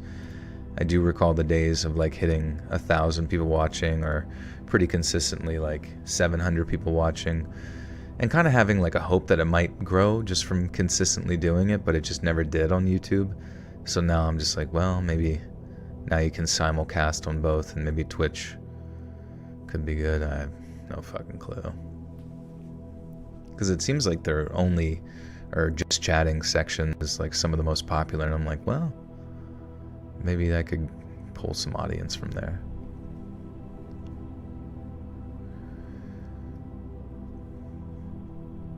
Shortly after Anna made her statements to the press, none other than Staten Island farmer Hans Keel, who, if you remember, had once chased Fish out of his family barn, approached law enforcement to give a full and frank statement regarding Fish's historical criminality. He had no doubt in his mind that Fish was the guilty party, and his staunch conviction inspired the Richmond County District Attorney to seek an indictment against Fish for Francis's murder. And finally, in March of 1935, just 10 months before the date of his execution, Albert Fish confessed to 9-year-old Frances McDonald's violation and murder, prompting the New York Daily Mirror to dub him the most vicious child slayer in criminal history. Following the McDonald confession, Fish was questioned in connection with the disappearance of a child named Billy Gaffney. 8 yards. Dude, what the fuck? He killed the kid, cut off part of his hamstring, and fucking hung him from a tree with his overalls. Like, holy fucking shit. And they saw the guy coming down the road, like, twitching and talking to himself. Like, but somehow he was able to convince someone else of, like, hey, can I take her to a birthday party? He has, like, a fucking clown nose on. Oh my god. That's so fucking insane.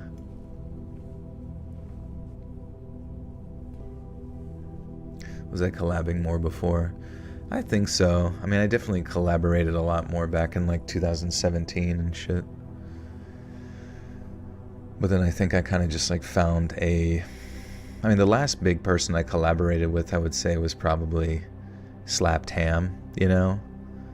But even with that, and him having a larger channel, like it didn't really, you know, not much really was gained from it, so in my mind, I'm kind of resigned to the idea that you either just like grow organically or just don't really. I think the lack of viewership of the streams might be because of the inconsistent things. Sometimes it starts at 9 p.m., sometimes 11:30 people might hop. You know, that's a really good point. That, as well as just like, you know, you think about somebody like Queso, you know, more popular one.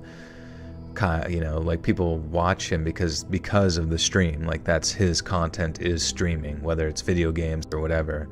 Whereas my content is like, you know, narration videos or podcasts or whatever it is. So like switching to a stream, though there might be some crossover in like the interest, both with the voice and the storytelling, I can tell that there's sometimes people come in and there's people that vocalize their frustration as the fact that the stream is different than what they're used to. So you can imagine how many people come in and just don't say anything and they're just like, yeah, fuck this, I'm out of here. Adding sound effects to videos.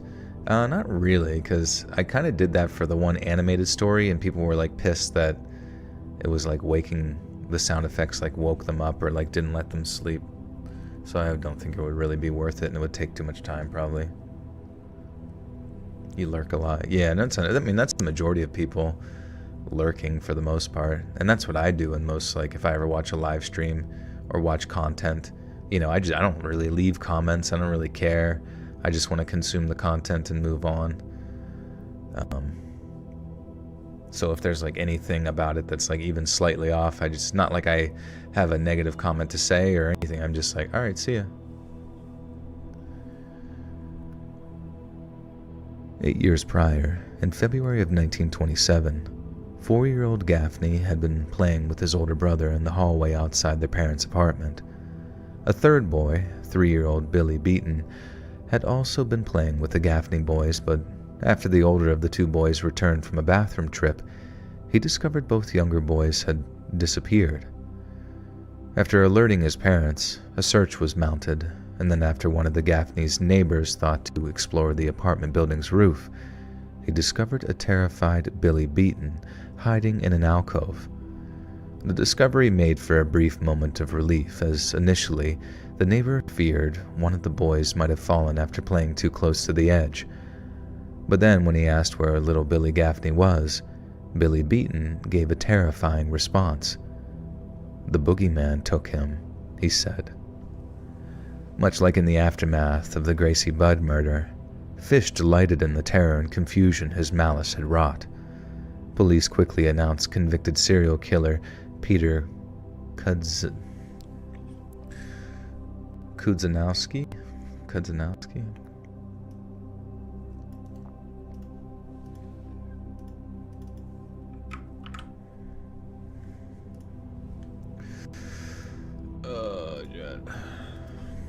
How to say...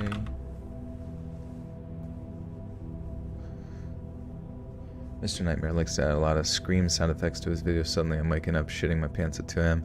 Yeah, I don't really think that adds a whole lot in my mind. I mean, his videos are also shorter, so maybe it's a little bit easier for him to squeak them in. But I mean, if people are sleeping to my shit and I'm just have a scream out of nowhere, like that's kind of pissed me off.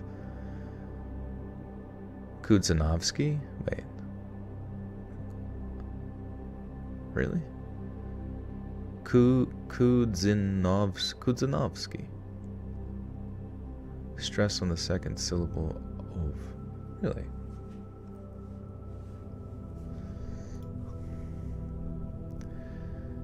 Police quickly announced convicted serial killer Peter Kudzanovsky as a suspect on account of him murdering 2 children back in 1928.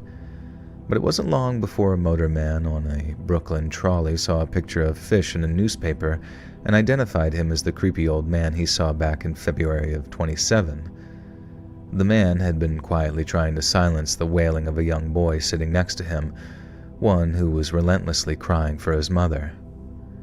And then, rather than exhibiting perpetual patience or lovingly scolding the boy for disturbing his fellow passengers, the creepy old man became frighteningly frustrated with the boy before dragging him from the trolley so violently that observers professed deep alarm. The trolleyman's description of the creepy old man matched Billy Beaton's description of the boogeyman to a T.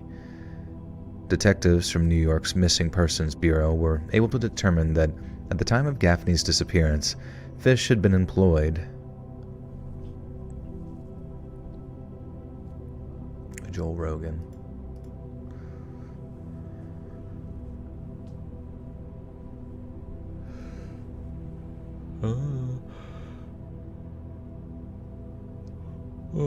I am whoever you want me to be. I am the shapeshifter. I am the boogeyman. Hey, thanks, Emmy. What's poppin'?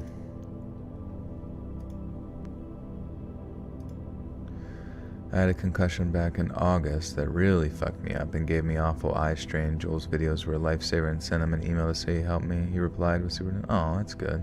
I do remember that, yeah. Thank you for sending that in. Joel's a dog, man. I'm a dog, man. Alright, where was I? Detectives from New York's Missing Persons Bureau were able to determine that at the time of Gaffney's disappearance, Fish had been employed as a house painter at Brooklyn... Motherfucker.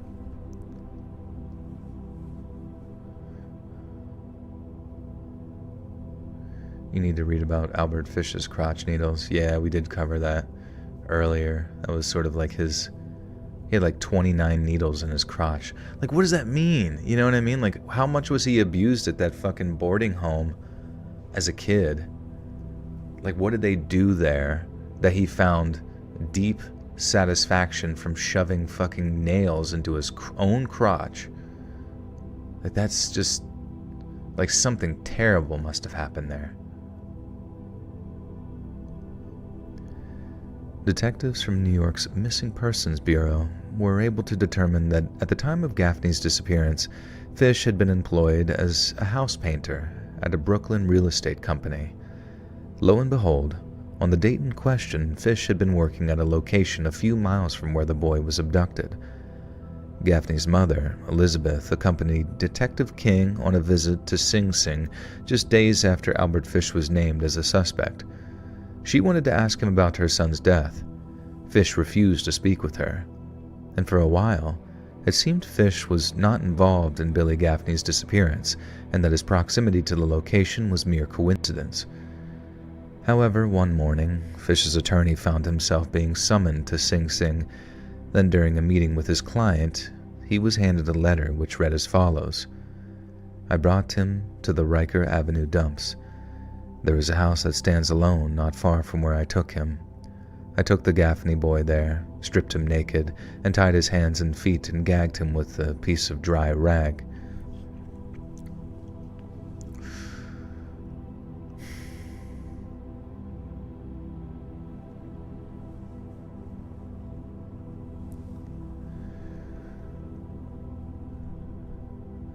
There is a house that stands alone not far from where I took him.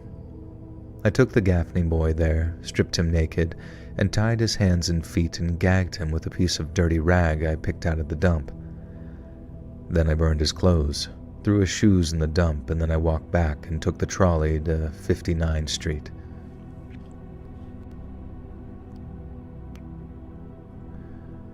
Then I burned his clothes, threw his shoes in the dump, and then I walked back and took the trolley to 59th Street at 2 a.m., and then walked home from there.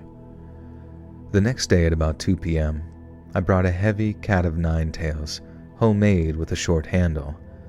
I made it by cutting one of my belts in half before slitting 6 half-inch strips into it, each about 8 inches long. I whipped his bare behind till the blood ran from his legs.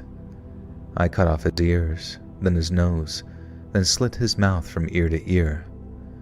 By the time I gouged out his eyes, he was dead. Then I stuck the knife in his belly, held my mouth to his body, and drank his blood. I picked up 4 old potato sacks and gathered a pile of stones. Then I cut him up. I cut him through the middle of his body, just below his belly. God fucking damn it. Jesus, dude. These letters are fucking like so insane.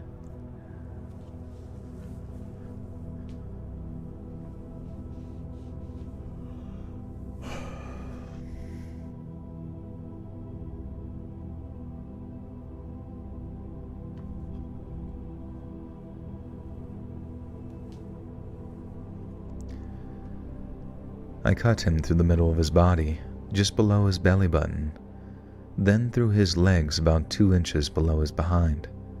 I cut off the head, feet, arms, hands, and the legs below the knee. Then I put in sacks weighed with stones.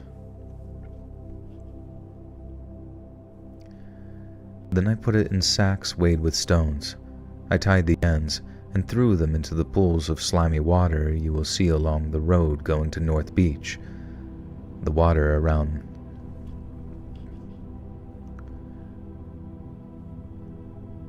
is around 3 to 4 feet deep. They sank at once, and I came home with my meat.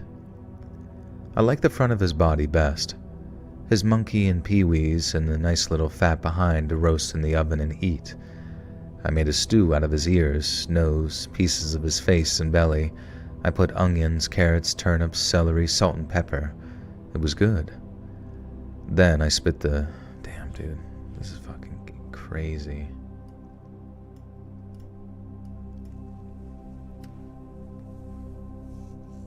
Did you ever play Kill the Justice League? No, I thought that was a movie.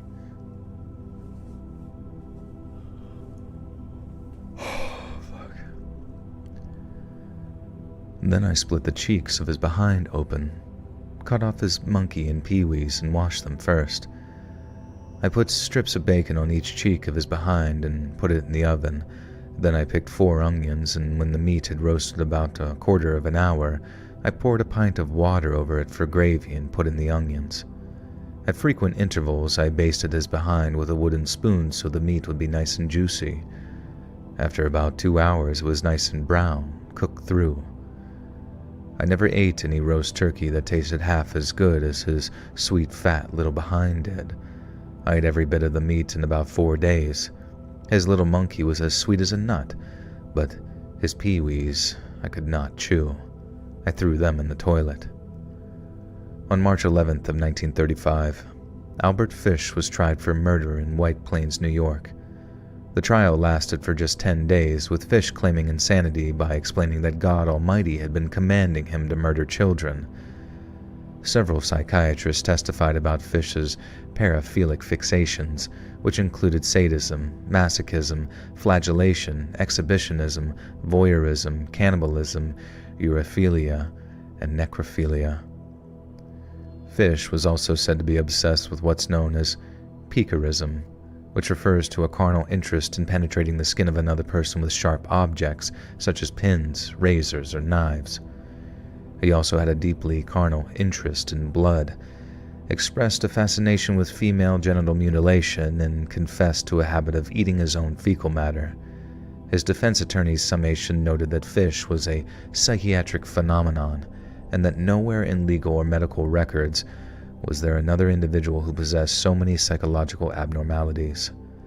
Essentially, Fish was a special case, meaning he was a lot more valuable to the state as a research subject than a corpse. The defense's chief expert witness was Frederick Wortham, a psychiatrist specializing in child development who conducted psychiatric examinations on behalf of the New York criminal courts. During 2 days of testimony, Wortham explained Fish's obsession with religion, specifically his preoccupation with the biblical story of Abraham and Isaac. Wortham said that Fish believed that similarly sacrificing a boy would be penance for his own sins, and that even if the act itself was wrong, angels would prevent it if God did not approve. Wortham then detailed Fish's cannibalism, which in his mind he associated with the Holy Communion.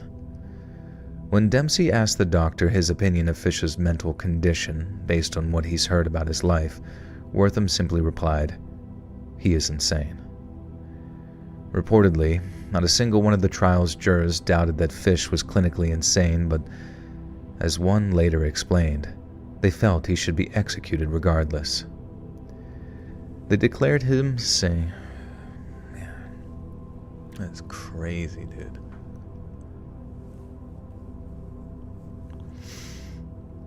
I believe sometimes people are messed up because they went through horrific things at a young age, and others are just born wrong. Wires and connections in their brain just not developed right.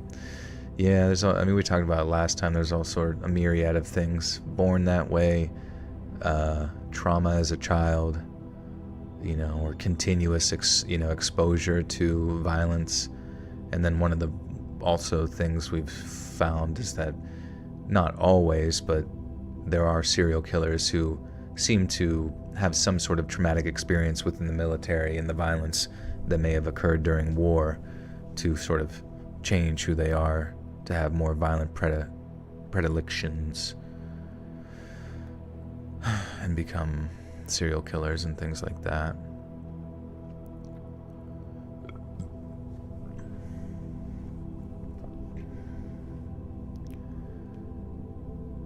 They declared him sane and guilty before the judge sentenced him to death by electrocution. Fish arrived at Sing Sing in March of 1935. Then, after several months languishing on the prison's death row, he was executed on a cold Thursday night in January. Fish is said to have helped the executioner position the electrodes on his body. It then took a full 3 minutes for him to die, considerably longer than the average death row prisoner.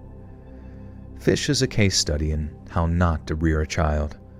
From the ages of 5 to 10 years old, young Albert's life was characterized by pain, violence, and social isolation. Then, when he emerged from that dark and terrible chrysalis, he adopted the name of his departed brother, perhaps as a rather profound form of acceptance that he was already dead.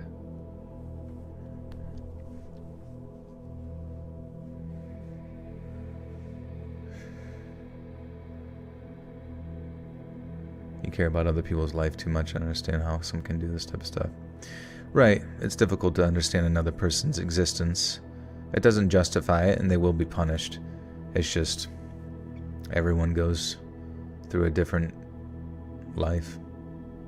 And some of their lives are just completely wrapped and surrounded in violence and pain, that the only thing you can really anticipate them manifesting into later is someone that just does not belong.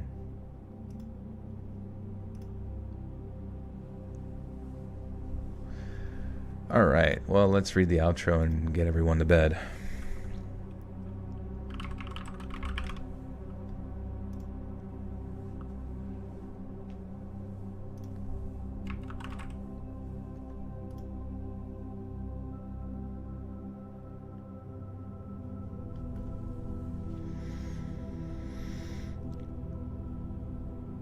Hey friends, thanks for listening. Click that notification bell to be alerted of all future narrations. I release new videos every Monday and Thursday at 9 p.m. Eastern Time, and there are super fun live streams on Sundays and Wednesday nights. If you got a story, be sure to submit them over my email at Alright, guys, I don't know, should we do a joke at the end? I don't even know if we should. If you got a story, be sure to submit them over email. God damn it, why does that sound so weird? If you got an email, let me use it. Mine's been banned. If you got a story, be sure to submit them over email at letsreadsubmissions@gmail.com and maybe even hear your story featured on the next video. And if you want to support me even more, grab early access to all future narrations and bonus content over on Patreon, or click that big join button to hear about the extra perks for members of the channel. And check out the Let's Read podcast, where you can hear all of these stories and big compilations located anywhere you listen to podcasts. All links in the description below. Thanks so much, friends. And remember, hold your loved ones close.